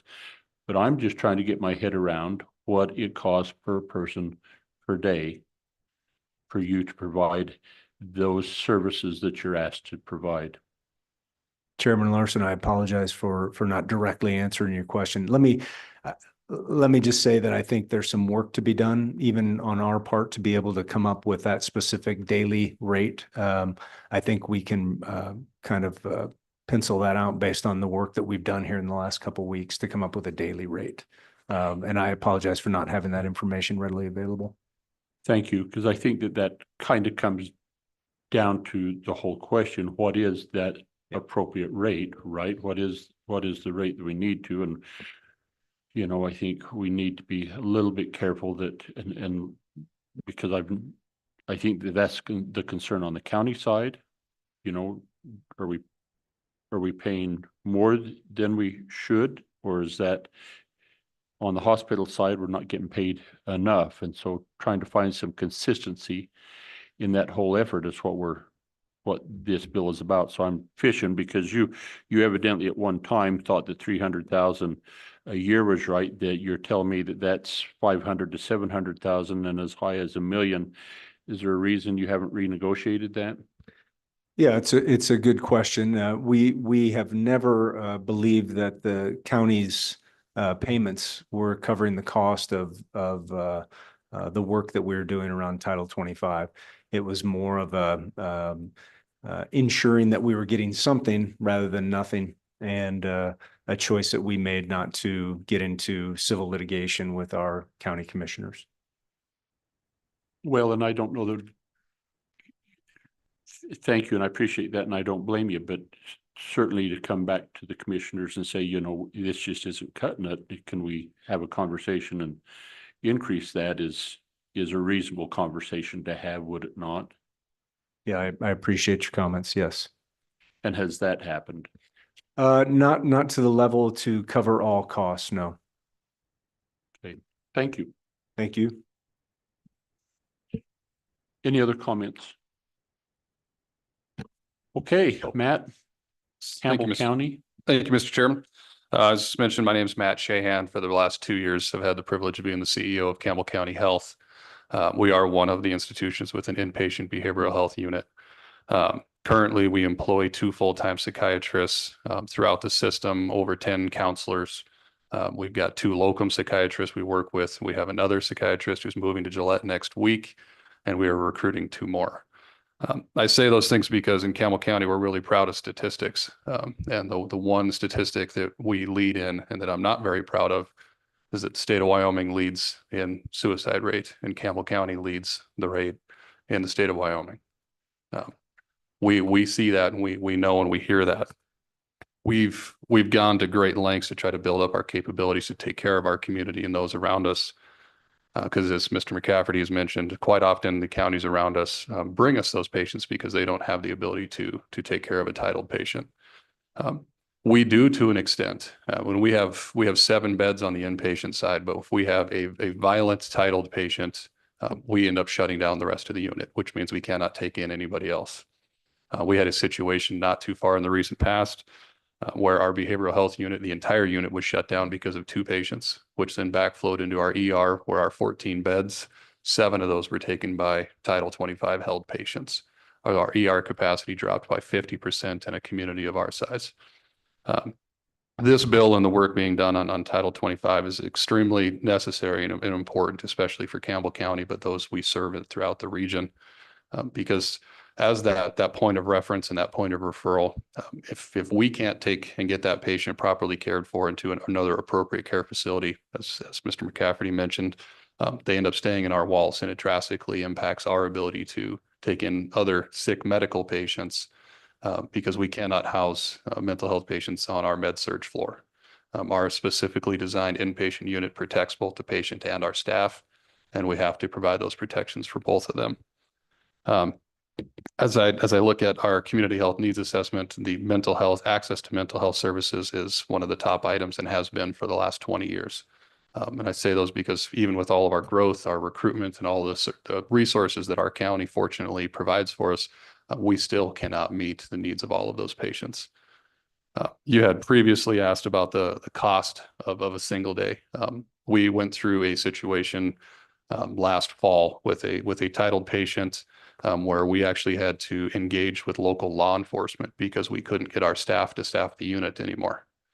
So we had to have off-duty officers where we paid them a rate well above what the law enforcement agencies was paying them for them to come in and assist us in helping take care of a patient. In the end, that daily rate for one patient was over $3,000. That's in our staff's wages, that's in medications, that's in the provider's wages, everything that went into caring for that single patient. So we have calculated that, and it's not a good amount for us to see. And clearly that's a difficult number for the county, even one such as Campbell County with our resources to be able to offset. Now, that's the That's the top level that we've found. That is certainly not every single patient. We're very fortunate with the resources we do have, but these bills and continued appropriate funding for mental health services are going to be necessary because as hospitals continue to see decreased margins across the country and Campbell County specifically, we have to look at services that we can continue to provide. We are very heavily invested in mental health and behavioral health services in this community, and I want to quickly thank Senator Barlow for his participation in our committees that we have locally. But there comes a point where every hospital has to make that decision of what they can continue to provide. And every single service line has to be looked at. And as a hospital that just budgeted for an $18 million loss this coming year, I'm getting questions from my elected board, who's getting questioned from our county commissioners, who's getting questioned from the community. What are we doing to get out of that $18 million hole? And not saying any service lines are under the gun. We're not looking at anything because we're committed to decreasing expenses and increasing revenue. But everything has to be looked at in hospitals these days so we can continue to provide all of the services that the communities need. So I want to thank the committee for your guys' work, your willingness, your travel to Gillette. We appreciate you coming and having it here, and I would take any questions from this group. Thank you, Matt. Mr. Sheehan, Senator Barlow, please. Thank you. Thank you, Matt. So I guess I have two questions. The $3,000 the county's only responsible for, and I'm not saying they're actually reimbursing you for this. And I know that's at the extreme end, as an example. I don't know that you're getting reimbursed for that amount by the county. What is the current reimbursement rate from the Department of Health after that 72 hours plus or minus holidays and weekends? I would have to. And same answer as Mike. I'd have to ask. Yeah. As my point is, it's not a cost base. It's No. not a cost base. It's a rate set in statute. And so I think that's one of the things we have to keep in mind with this bill draft is just because you're generating a cost does not mean that's what's being reimbursed. You're not being reimbursed for costs. You're being reimbursed at a rate that is somehow set.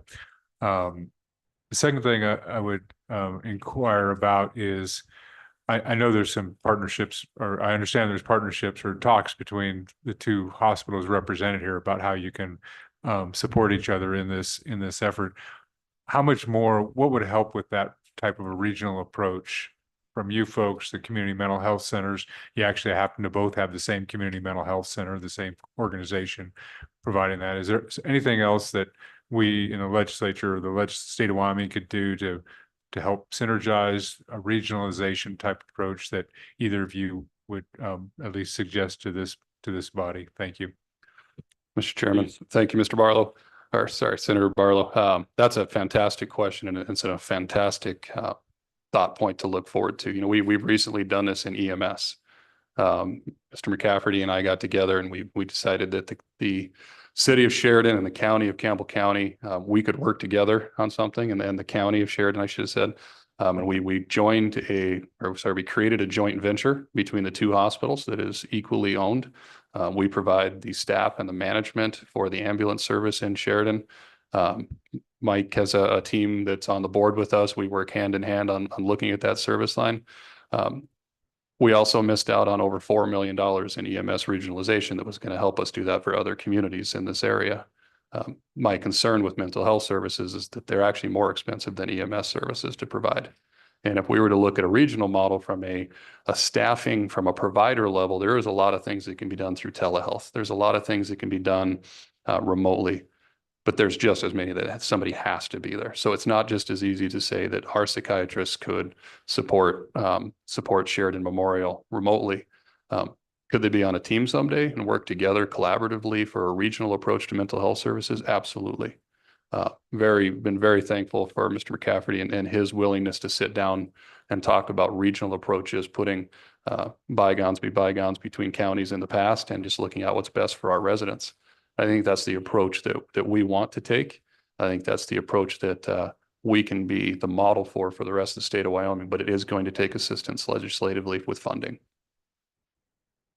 Please. Thank you, Mr. Let's be clear, this does not apply to sports, this cooperation. But the second real question would be, just if you wouldn't mind just remind us why the regionalization $4 million didn't come up? Because I mean, I heard about it through discussions. So just for the edification of the committee, because there was an opportunity, it slipped away, and I'm not pointing fingers, but just update us why and what the concern was. Thank you. I will do my best, Mr. Chairman, Senator Barlow. So the funds that were set out there had come through some COVID related funds, and when they were ready to be dispersed, the Attorney General had determined that they were not an appropriate use of those funds for that. We were not the only one who had made some very large plans to use with those funds. Cody Regional had some as well. You know, they total there was 10, 12 million. 11 and a half, somewhere right in there. So the funds were deemed to not be appropriate for use, and that is certainly in somebody at a higher level than mine's purview to make that determination. And while it was devastating to say the least for us and what we were hoping to do for the communities in Northeast Wyoming, we believe that the Attorney General is going to do what he thinks is best for the state of Wyoming. So remind me, I think we had, I think those were ARPA dollars. Sorry. We're good. So I think those were ARPA dollars, perhaps. Yes, sir. And not the COVID dollars. And then there was a regionalization program that we identified originally, and per se, all of those were rejected. I think that was one, I think, for an ambulance. So yeah, I think there was number of us that were scratching our head on that a little bit. So, okay, Treasury guidance. Mr. Boley, please. Mr. Chairman, I know I'm cut off now, but it's just in response to a question that Senator Barlow asked about, and I think it draws an important point to the draft bill. I think there's some inconsistencies in here when we talk about cost. So there is verbiage in here that says it's going to cover all the costs. But then there's verbiage in here that says there'll be a standardized rate. And I think you and I had that conversation. So what goes into that cost that then becomes a standardized rate? And then when there are inconsistencies, because again, some facilities are able to offer more, but their expenses or their costs are higher. How do we standardize that? And how do we make that right with both? So anyway, a Medicaid rate is not going to cut it. And we know that. And as we look at WBI is another great example that takes care of a lot of state patients that can't go to the state hospital. And I think there's some inconsistencies there in what's reimbursed, what we consider cost, what we don't. I just don't want to get into the same problem as we look at it. So I think we need to shore up the verbiage in this bill too. If we're going to do cost coverage, we need to make sure that's in here and then figure out what that looks like. Thank you. Okay, any other questions? Please. Thank you, Mr. Chairman. So, Mr. Boley, and this goes to your hospital association, the members. Mr. McCafferty mentioned that he has an understanding with the county, an agreement and et cetera, for a certain amount of dollars to provide us certain services. Natrona County, I know, has a different arrangement. Of your members, 20 plus members, how many different arrangements are there with the counties? Because you have both district members, you have county memorial members, you have members that are nonprofits. I mean, there are at least 4 different models that I can think of off the top of my head in Wyoming on hospitals. So what other arrangements are there that we're going to get into with this county type approach? Thank you, Mr. Chairman. Thank you. Eric? Mr. Chairman, Senator Barlow, we're actually up to almost 30 hospitals now with the addition of Saratoga and Sublette soon to come online, and Riverton. And with that said, there's 30 different arrangements. Yeah.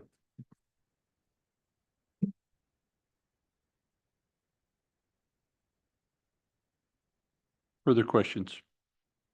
Okay, thank you. Thanks for the work you're doing. Okay. So the bill's in front of you. Oh.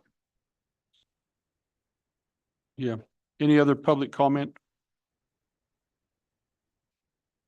Okay, thank you. So is there any further, I think we've identified some need to continue to work the bill. We voted on the bill, but have identified some additional things that need to do. So I guess, Mr. Chairman, I'd take a motion on if we want to take up this bill for some additional work.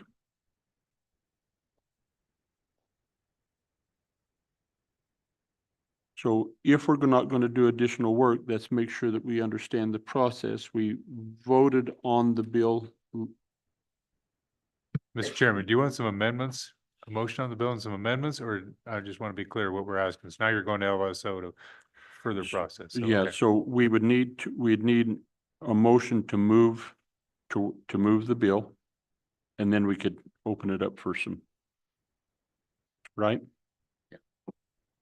And Mr. Chairman. And I didn't see any motion to move the bill, and so I want to make sure that the actions that we made last year that were conforming with what we took. So we didn't take the final vote on the bill last time. Mr. Chairman, what I recall happened last time is you'd moved the bill, you were making amendments, and then I believe Chairman Baldwin Laid it back. laid it back, yeah, for this meeting. And so there'd be a motion to move the bill to bring it up for vote.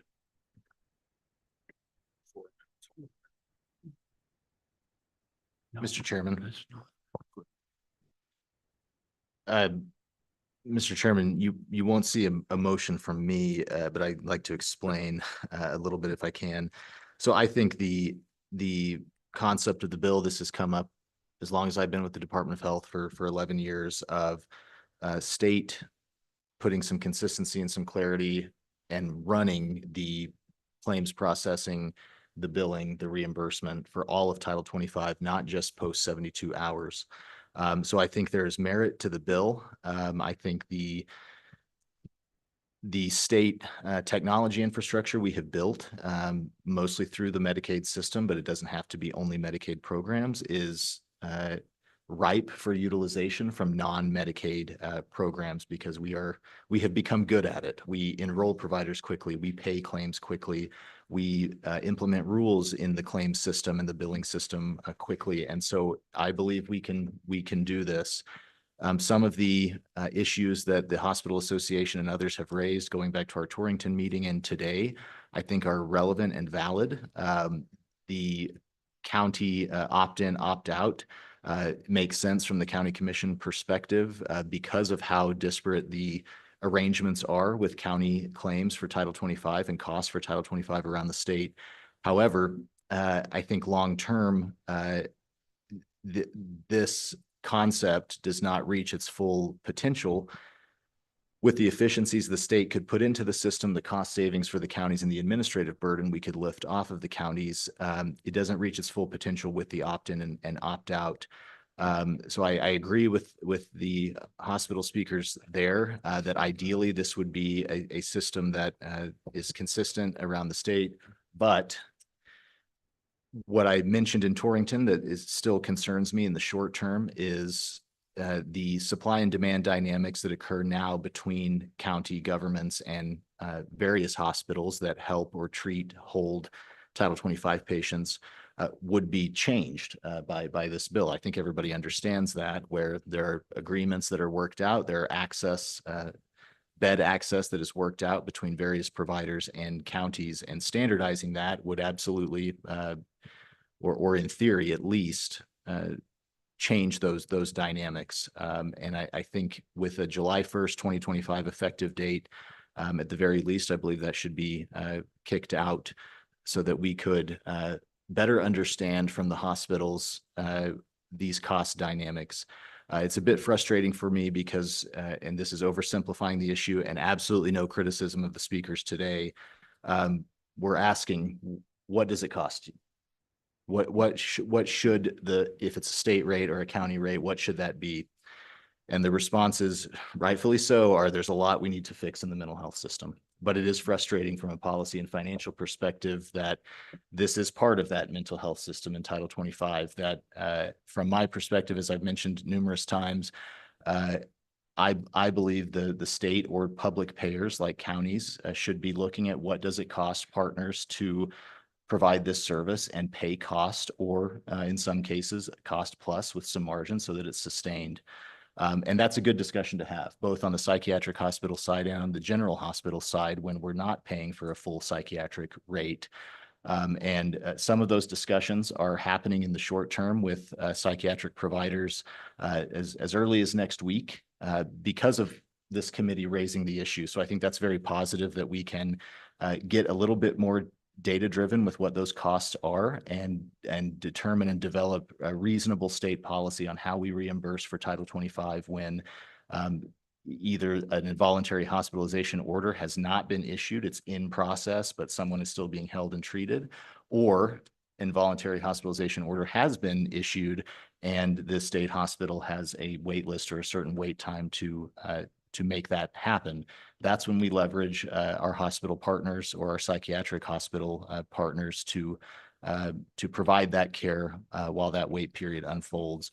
So, Mr. Chairman, just wanted to describe the reason you won't see a motion for me, but also with hospital association, hospital providers, and others, the Department of Health is more than happy and willing to work on those issues in the short term and going into the next interim to bring back reasonable policy recommendations for how this idea, which I think is valid and positive approach for the state, could be implemented with a little bit more certainty. Thank you. Thank you. Okay. Justice Fox. I apologize, Mr. Chairman, but as you know, I need to be in Laramie at 4, so I'm going to leave. Ben Birmingham is here on behalf of the judicial branch. I want to thank this committee and all the work that's been done on these mental health issues. So thank you. Drive recklessly.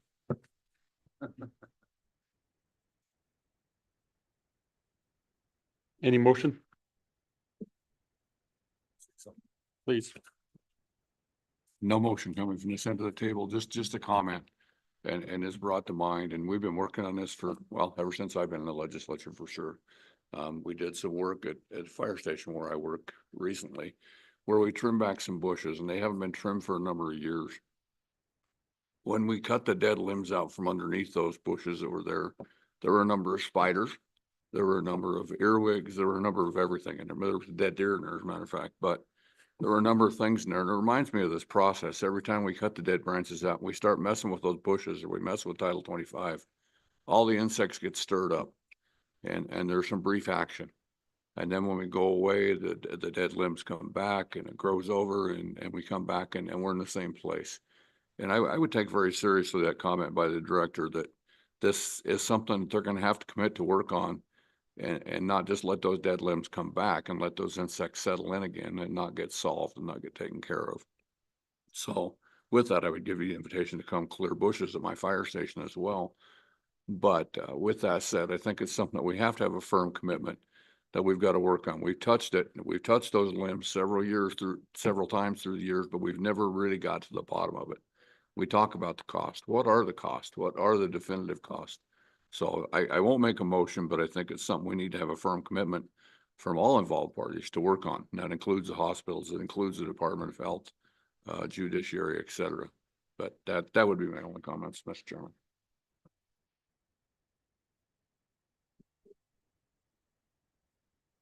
Okay. I would just express the same frustrations that we didn't get many answers today, as we ask, and I find that oftentimes taking a step-by-step approach, we actually get something done. But if we want to go back, and we've seen how successful we've been in overhauling the whole Title 25 system in one fell swoop, and we'll see. Okay, for lack of motion, let's move on to our second bill. That bill dies.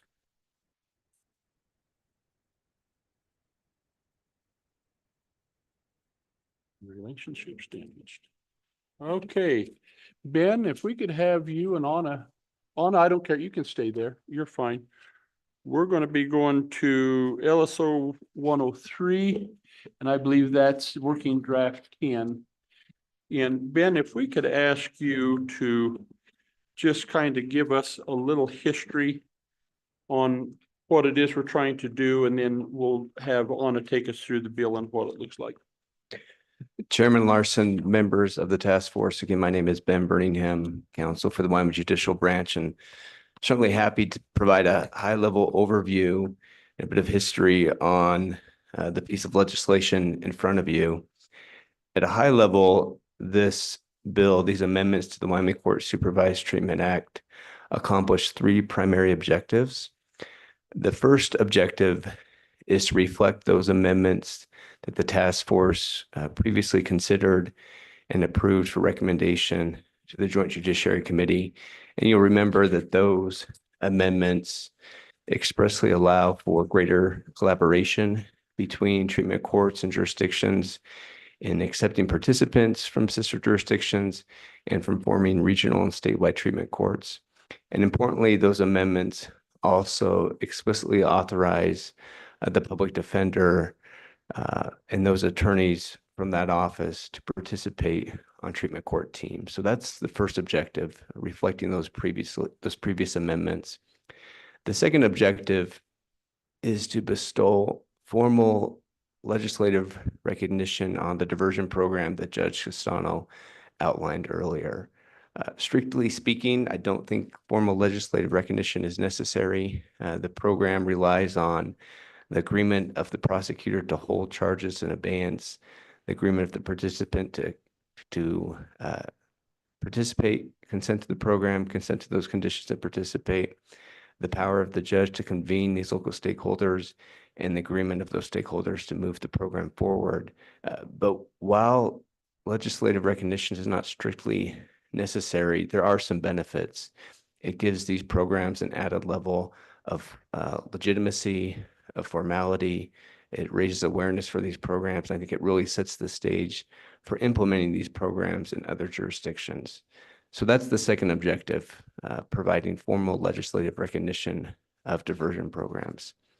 The third objective is to broaden access to treatment courts by allowing treatment courts to operate not only on a post-adjudication basis as they currently operate, but also on a pre-adjudication basis.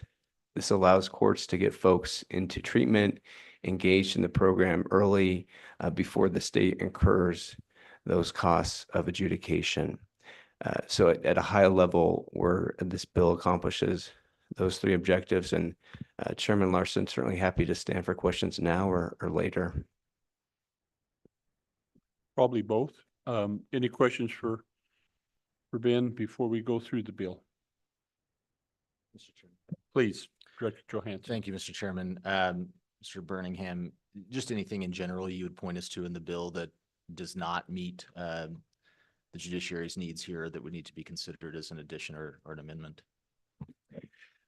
I would note there, excuse me, Mr. Chairman, Director Johansson, I would note there's a staff comment about appropriation. I'm not sure if this is the appropriate time to consider that or later, but I think we heard in our tour this morning that we're operating these diversion court programs within existing resources, and there's a burden on the individuals who are trying to operate these programs, and those additional appropriations would be helpful to running these programs and to expanding them statewide.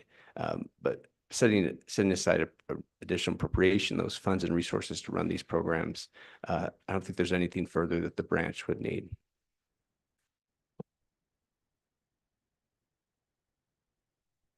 Further questions for Ben? Okay, Anna, would you take us? And folks, I understand, I realize we're at the noon hour, but I think we'll go ahead and work this bill and get it done before we break for lunch. So bear with us. Thank you, Mr. Chairman. This bill draft is 25 LSO 103. It's entitled Treatment Court Amendments, and it's version 10.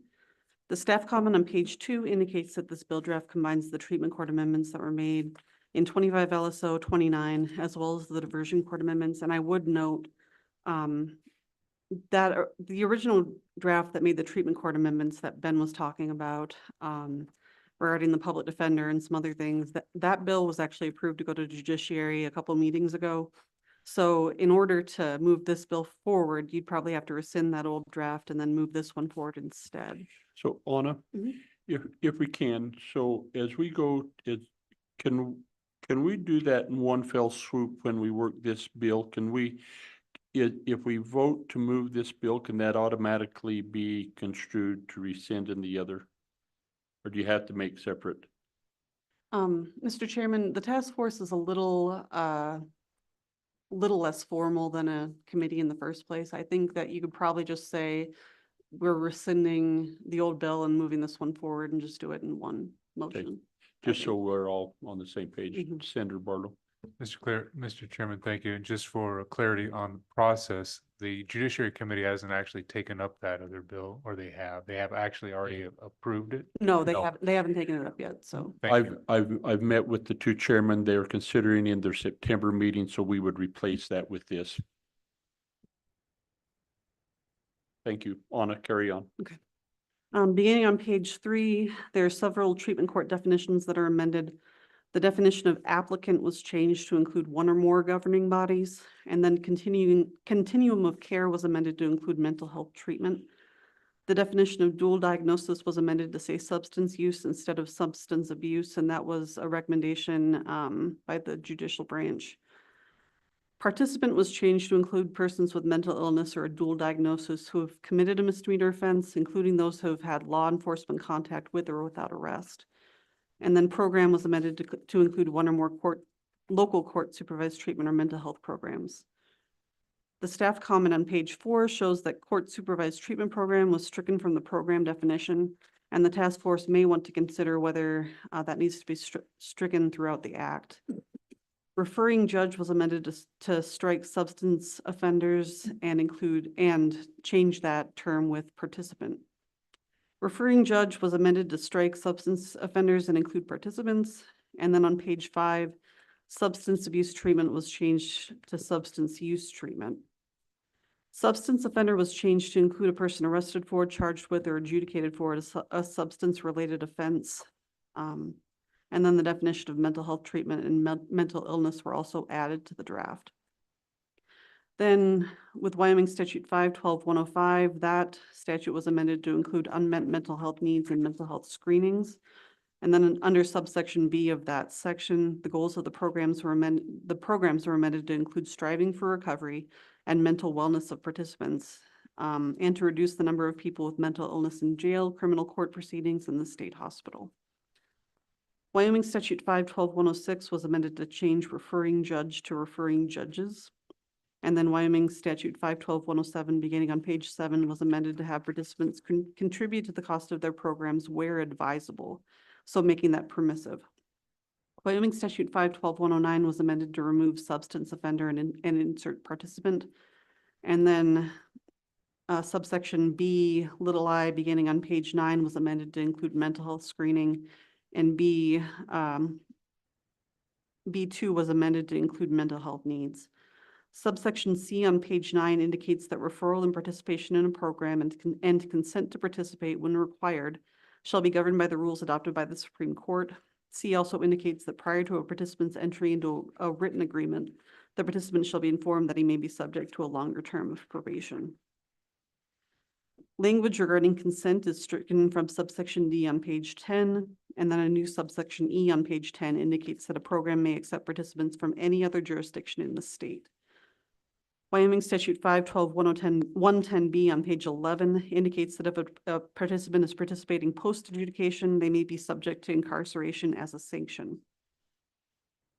A conforming amendment was made to 512-111, and then 512-115A on page 12 was amended to strike substance use and insert substance abuse and insert substance use, and to show that participants may have to submit mental illness history to the program team. Then finally, Wyoming Statute 76104E on page 13 is created to show that the public defender is authorized to serve on these court supervised treatment programs. The staff comment on page 13 indicates that the task force may wish to consider an appropriation And then section 2 indicates that Wyoming Statute 512-109A and B4 are repealed. And you can see that stricken language in the staff comments starting on page 13. Section 3 is a rulemaking section, and then section 4 contains an immediate effective date. And I would stand for any questions. Thanks, Alna. Questions? Director Schmidt, please. Mr. Chairman, I'm not sure who to direct this to necessarily, but I had a question on page 3, if that's okay. We're going to go through the bill. And on page 3, line 20, we highlight misdemeanor offense for mental health. And I understand the logic and reasoning behind a misdemeanor, but through conversations today, we also recognize the role of discretion. So is that limiting by calling out misdemeanor in the opportunity as we move through some of these programs, especially the pilot program, that there may be a potential that there's a felony offense, but it may be at a level that doesn't necessarily create any problems for the mental health part of the treatment court? I think we talked a little bit about this, and Senator Barlow, if you wouldn't mind joining in on this. And I think we had a little bit of conversation about that as we worked through the bill, but I think that was, you're right. The assessment is that this would limit it to those who committed misdemeanors. Am I recalling that right, Eric? Mr. Chairman, thank you. So I think that obviously the genesis of some of this language is in response to the pilot project that is being implemented. I don't think we should not construe this bill or the potential moving of this bill to say we don't think we can actually do what we're doing now, because we do think the court has the discretion and the county attorney, and that's because we have an MOU within that context. What we're trying to do with this bill is bring that to a statutory frame, into the statutory framework. So I think that the misdemeanor component, I think it is true for this particular project. Misdemeanor has been and is the one of the guiding principles, may not be the word, but certainly one of the outlined in the process. That does not mean, to the director's well thought point, is that there may be other programs that say, there are some other things that we should do. A property crime that's over $1,000 could be considered a felony crime. So if we start limiting ourselves with this language, it's pretty easy. You just take out misdemeanor and offense and leave it alone. And then each program can then have some latitude to work within their rules and within their, within their program, with their team, to decide what's appropriate. So, but Mr. Birmingham is probably the one that actually should be reflecting on the entire breadth of the conversation that's gone on about misdemeanor versus a broader topic. Thank you, Mr. Chair. Yeah, and Ben, if you wouldn't mind opining just a little bit, but this language really was to put into place statutory language that allows us to do what we're doing. Chairman Larson, so my understanding of the purpose of this legislation is to provide formal legislative recognition of these programs. As Senator Barlow explained, it's been our position that we have existing authority. We rely on that agreement of the prosecutor to hold charges in abeyance, the agreement of the different stakeholders to participate, the participants' agreement to consent to the program. So this authorization isn't strictly necessary, but it provides that level of legislative formality that will be helpful as we scale these programs. And I'd say that the branch certainly is in favor of maintaining flexibility, especially in these early stages when we're developing these programs and learning as we go. So we certainly would not be opposed to granting more flexibility by removing the term misdemeanor. Yeah, so if it said an offense, right? Okay, very good. Thank you. Further questions? Mr. Chairman. Please. Thank you, Mr. Chairman. So just to be clear, this particular addition to participant for the mental health does not mean a crime doesn't have to be committed, nor does alleged is also in this, which is not the same as the substance abuse. The substance abuse is decisively different in substance use as we're using that term now. So anyway, so I think that some latitude in this particular one maybe have some value. Thank you, Mr. Chairman. Any other questions for Anna or for Ben? Before we go to public comment? Yeah, Thank, Mr. Chairman, if I could. please. So on, Mr. Chairman, on page 13, this is the public defender component. And we've got multiple attorneys representing some for us. And now we've got Mr. Ben here with this is allowing a public defender to serve on a treatment program and represent participants in the court. And I guess obviously there's rules that the court is going to do, but it seems odd that the same person would be both representing someone in a court proceeding or in a proceeding and be on the treatment court or the treatment team, et cetera. So I just want to be clear for the attorneys, is this rules of conduct that would actually guide this?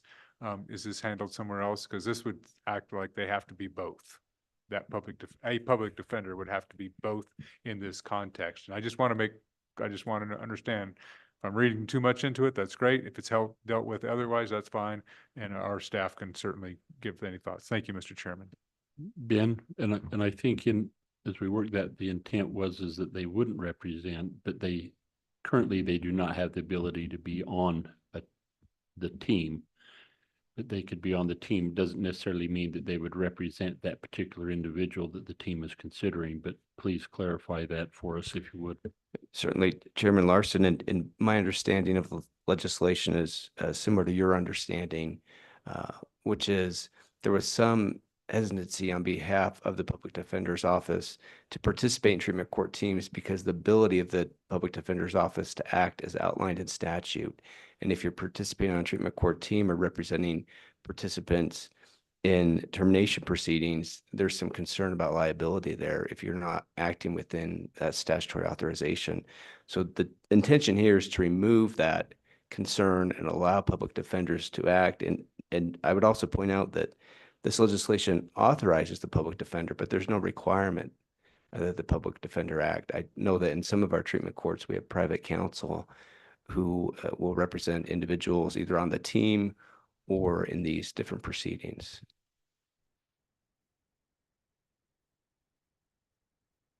Do you feel we need any additional language there to make it clear that they couldn't represent participants that would be impacted by their decision as a team member? Chairman Larson, no, I'm comfortable with the language as we have it here. I think it provides some flexibility to account for the different circumstances we have in the different treatment courts. Any other questions? Anna? Mr. Chairman, maybe to Senator Barlow's point, you could say the public defender shall be authorized and then say or to represent participants so that it's clear that the same person isn't doing both. If Say that is that the answer. again, please. Maybe instead of using and, you can say the public defender shall be authorized to serve on these program teams or to represent participants in court supervised treatment program proceedings.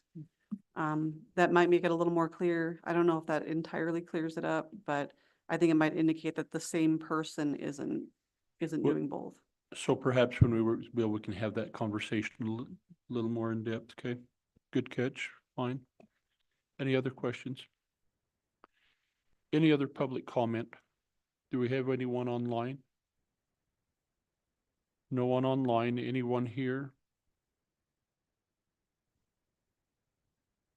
Dan, Albert, you guys okay?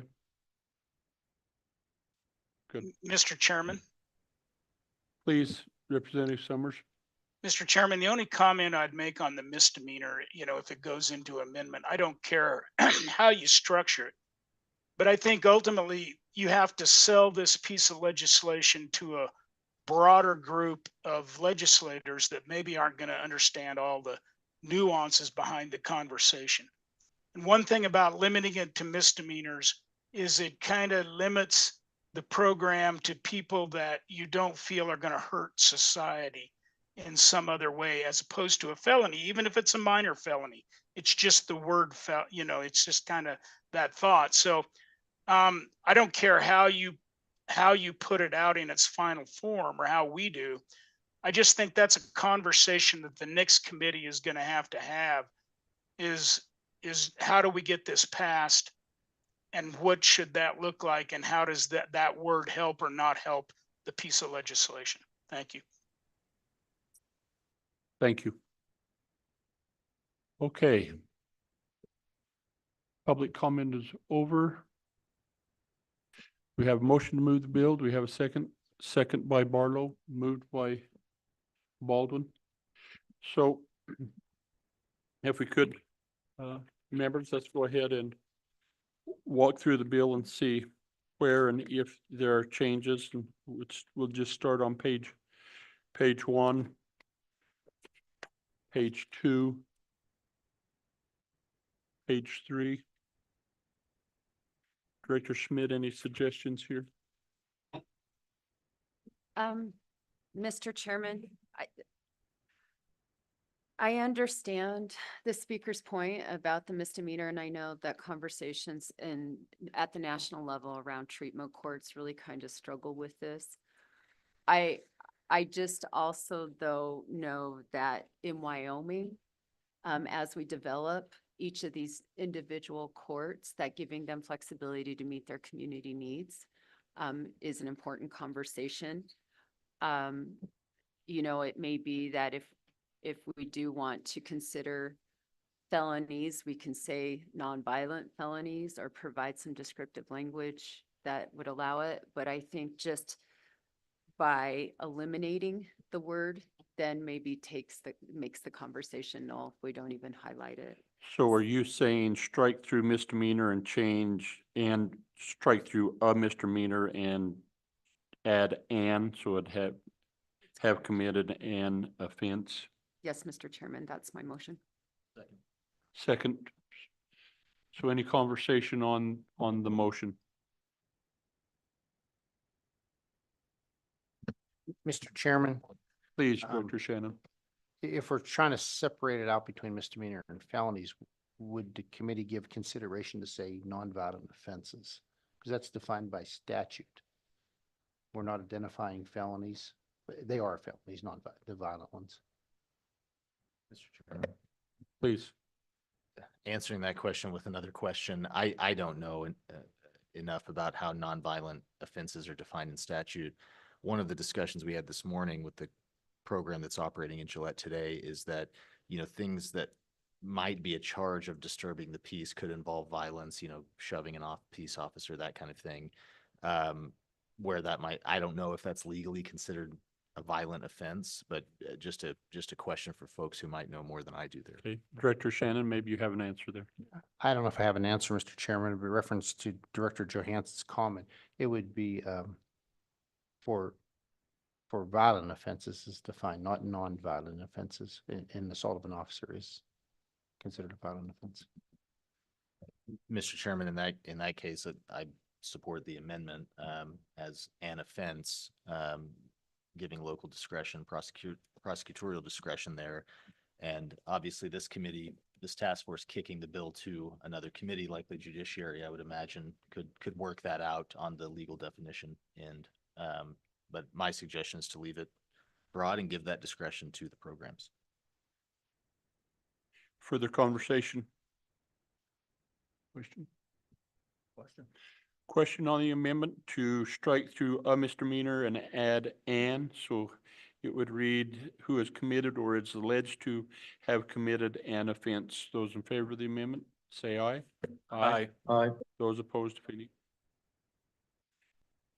Dan, we got your aye. Albert, what were you? Good. Okay. Moving on to page 4. Anything there? Page 5. Page 6, and Dan and Albert, if you guys, if we don't catch you, please holler at us. Page 6. Page 7. page 8 or page 9, page 10 or page 11, page 12, page 13. Senator Barlow. Thank you, Mr. Chairman. So, Mr. Chairman, the more I think about this, public defender is probably in the global public defender view.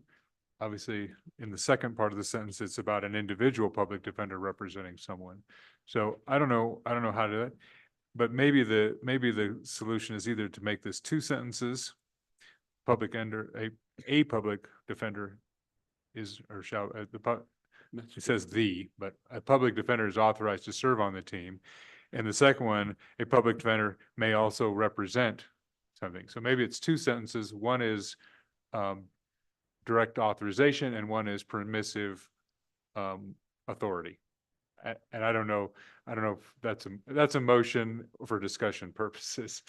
Thank you, Mr. Chairman. Thank you. And so if we'd done that, Anna, would we, you put the period there and then create an F to say that a public defender can represent? How would you do that structurally? Mr. Chairman, I could either leave it all in E, or I could make E and F and just, or I could just put a period after 5/12/118 and say a public defender may also represent participants. I mean, either way would work. So I suppose it's up to the task force which way they want to go. Director Johansson. Mr. Chairman, on that page, line 6, to Anna's point, you could strike the word "to" and insert "may" as a simple amendment. So read that, please. The public defender shall be authorized to serve on court supervised treatment program teams pursuant to Wyoming Statute 512-101 through 512-118 and may represent participants in court supervised treatment program proceedings, including sanction and expulsion proceedings. Anna, opinion? I think that works, Mr. Chairman. Ben, what's your thoughts? Mr. Chairman, I agree. I think that does the job. Mr. Chairman, I'd move that amendment. Second. Any further discussion? Those in favor? And so to be clear, after on line 6, after 118 or after "and," we strike "to" and replace that with "may." Correct? Those in favor say aye. Those opposed? Okay. I'd like to just have a little conversation on the staff comment on considering including an appropriation. I think that that's valid, but what is that? And we haven't in this task force had a conversation similar to what we had on our previous bill. How much is that and what is it? Myself, I'm inclined to say, okay, for this pilot program is probably warranted. And treatment courts, we moved that budget over from the Department of Health to the courts, kept that budget maintained. If we're going to increase the budget, it probably ought to reflect why and what for. And I think that that's a better discussion in the court budget coming to, unless we know what that amount is that you feel like you want to put in here. Senator Barlow. Thank you, Mr. Chairman. So we often do this in the budget as footnotes. This will be or will not be included in your operating budget. So what if we just go into either section 3 of this one, which is the rulemaking authority, or have another section authority and say Supreme Court may request funding through the standard budgeting process in this. I'm just throwing that out as an example. So we give notice to our colleagues that this is a program that has, this is a program we have, we believe in it, and the court will come with a justification for funding that they believe is necessary. And not get into how much that is in our process. That's something that will come from the court in the future. Mr. Chairman, that'd be my suggestion. Certainly, Ben, if he wants to weigh in, or I guess So Alyssa's would not you- here. Alyssa's not here, so she probably has to actually do that work. But So anyway, thank you, on- Mr. Chairman. On page 14, you'd like to make an amendment that gives the court the permission from the task force or support from the task force that the court may make a request to, of course, there's nothing to stop them from doing that now, is there? Mr. Chairman, I think it's not from the task force. I think it's either section 3 or a different section that says the court may, make budgetary requests, whatever the proper language. I'm sure we have the standard language that staff will give us that to address any needs that are seen in this act, or fund any needs in this act or whatever. Thank you. But my question then back to Senator Barlow, is there anything prohibiting them from doing that now? Mr. Chairman, there certainly is nothing prohibiting them, but I think it sends a message to our colleagues and to the public that we believe in this and we should fund it. And it gives the court the authorization isn't the right word, but a prompt, say this is important. Mr. Chairman. Thank you. So but we'll see the budget before anybody sees this bill. We'll work through the budget before we see the bill, unless you're intending for this to be a request in the following year.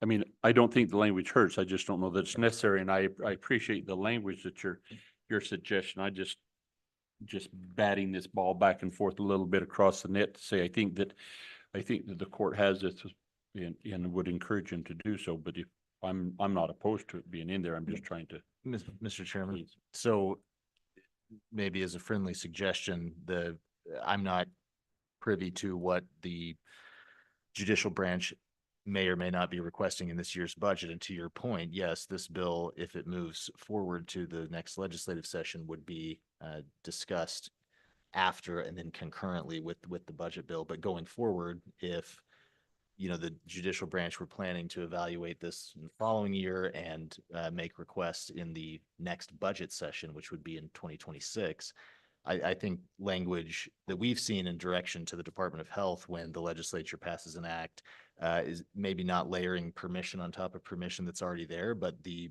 judicial branch shall in its budget request or shall request any budget necessary to support programs as authorized by this act. We've seen that in Department of Health related bills a number of times when the legislature passes something new. Doesn't mean we have to request it. It means we have to consider it. We need to request anything we believe is necessary to support the act. So, as a friendly suggestion, I think not to put words in Senator Barlow's mouth, but I think we're saying the same thing with shall versus may. I think it's a stronger In the next message. standard budget? Or in its budget request. In its budget. In its budget requests, it could go forward too. Did you have any luck? Mr. Chairman, that depends. Okay, so Representative Barlow, is that a motion that you're making? Okay, and do you have it on Are we using Senator Barlow's language or Director Johansson's? the best of both? Okay. Okay. Director Johansson. Director Johansson, can you repeat that one more time? Mr. Chairman, on the fly here, and we may need to work on some technical changes afterwards. Something similar to the judicial branch. Mr. Chairman, it's actually the Supreme Court by the language. The They're budget. Supreme Court shall make any necessary requests to support treatment court programs as established in this act or bill, whatever's appropriate there, in its biennial budget request.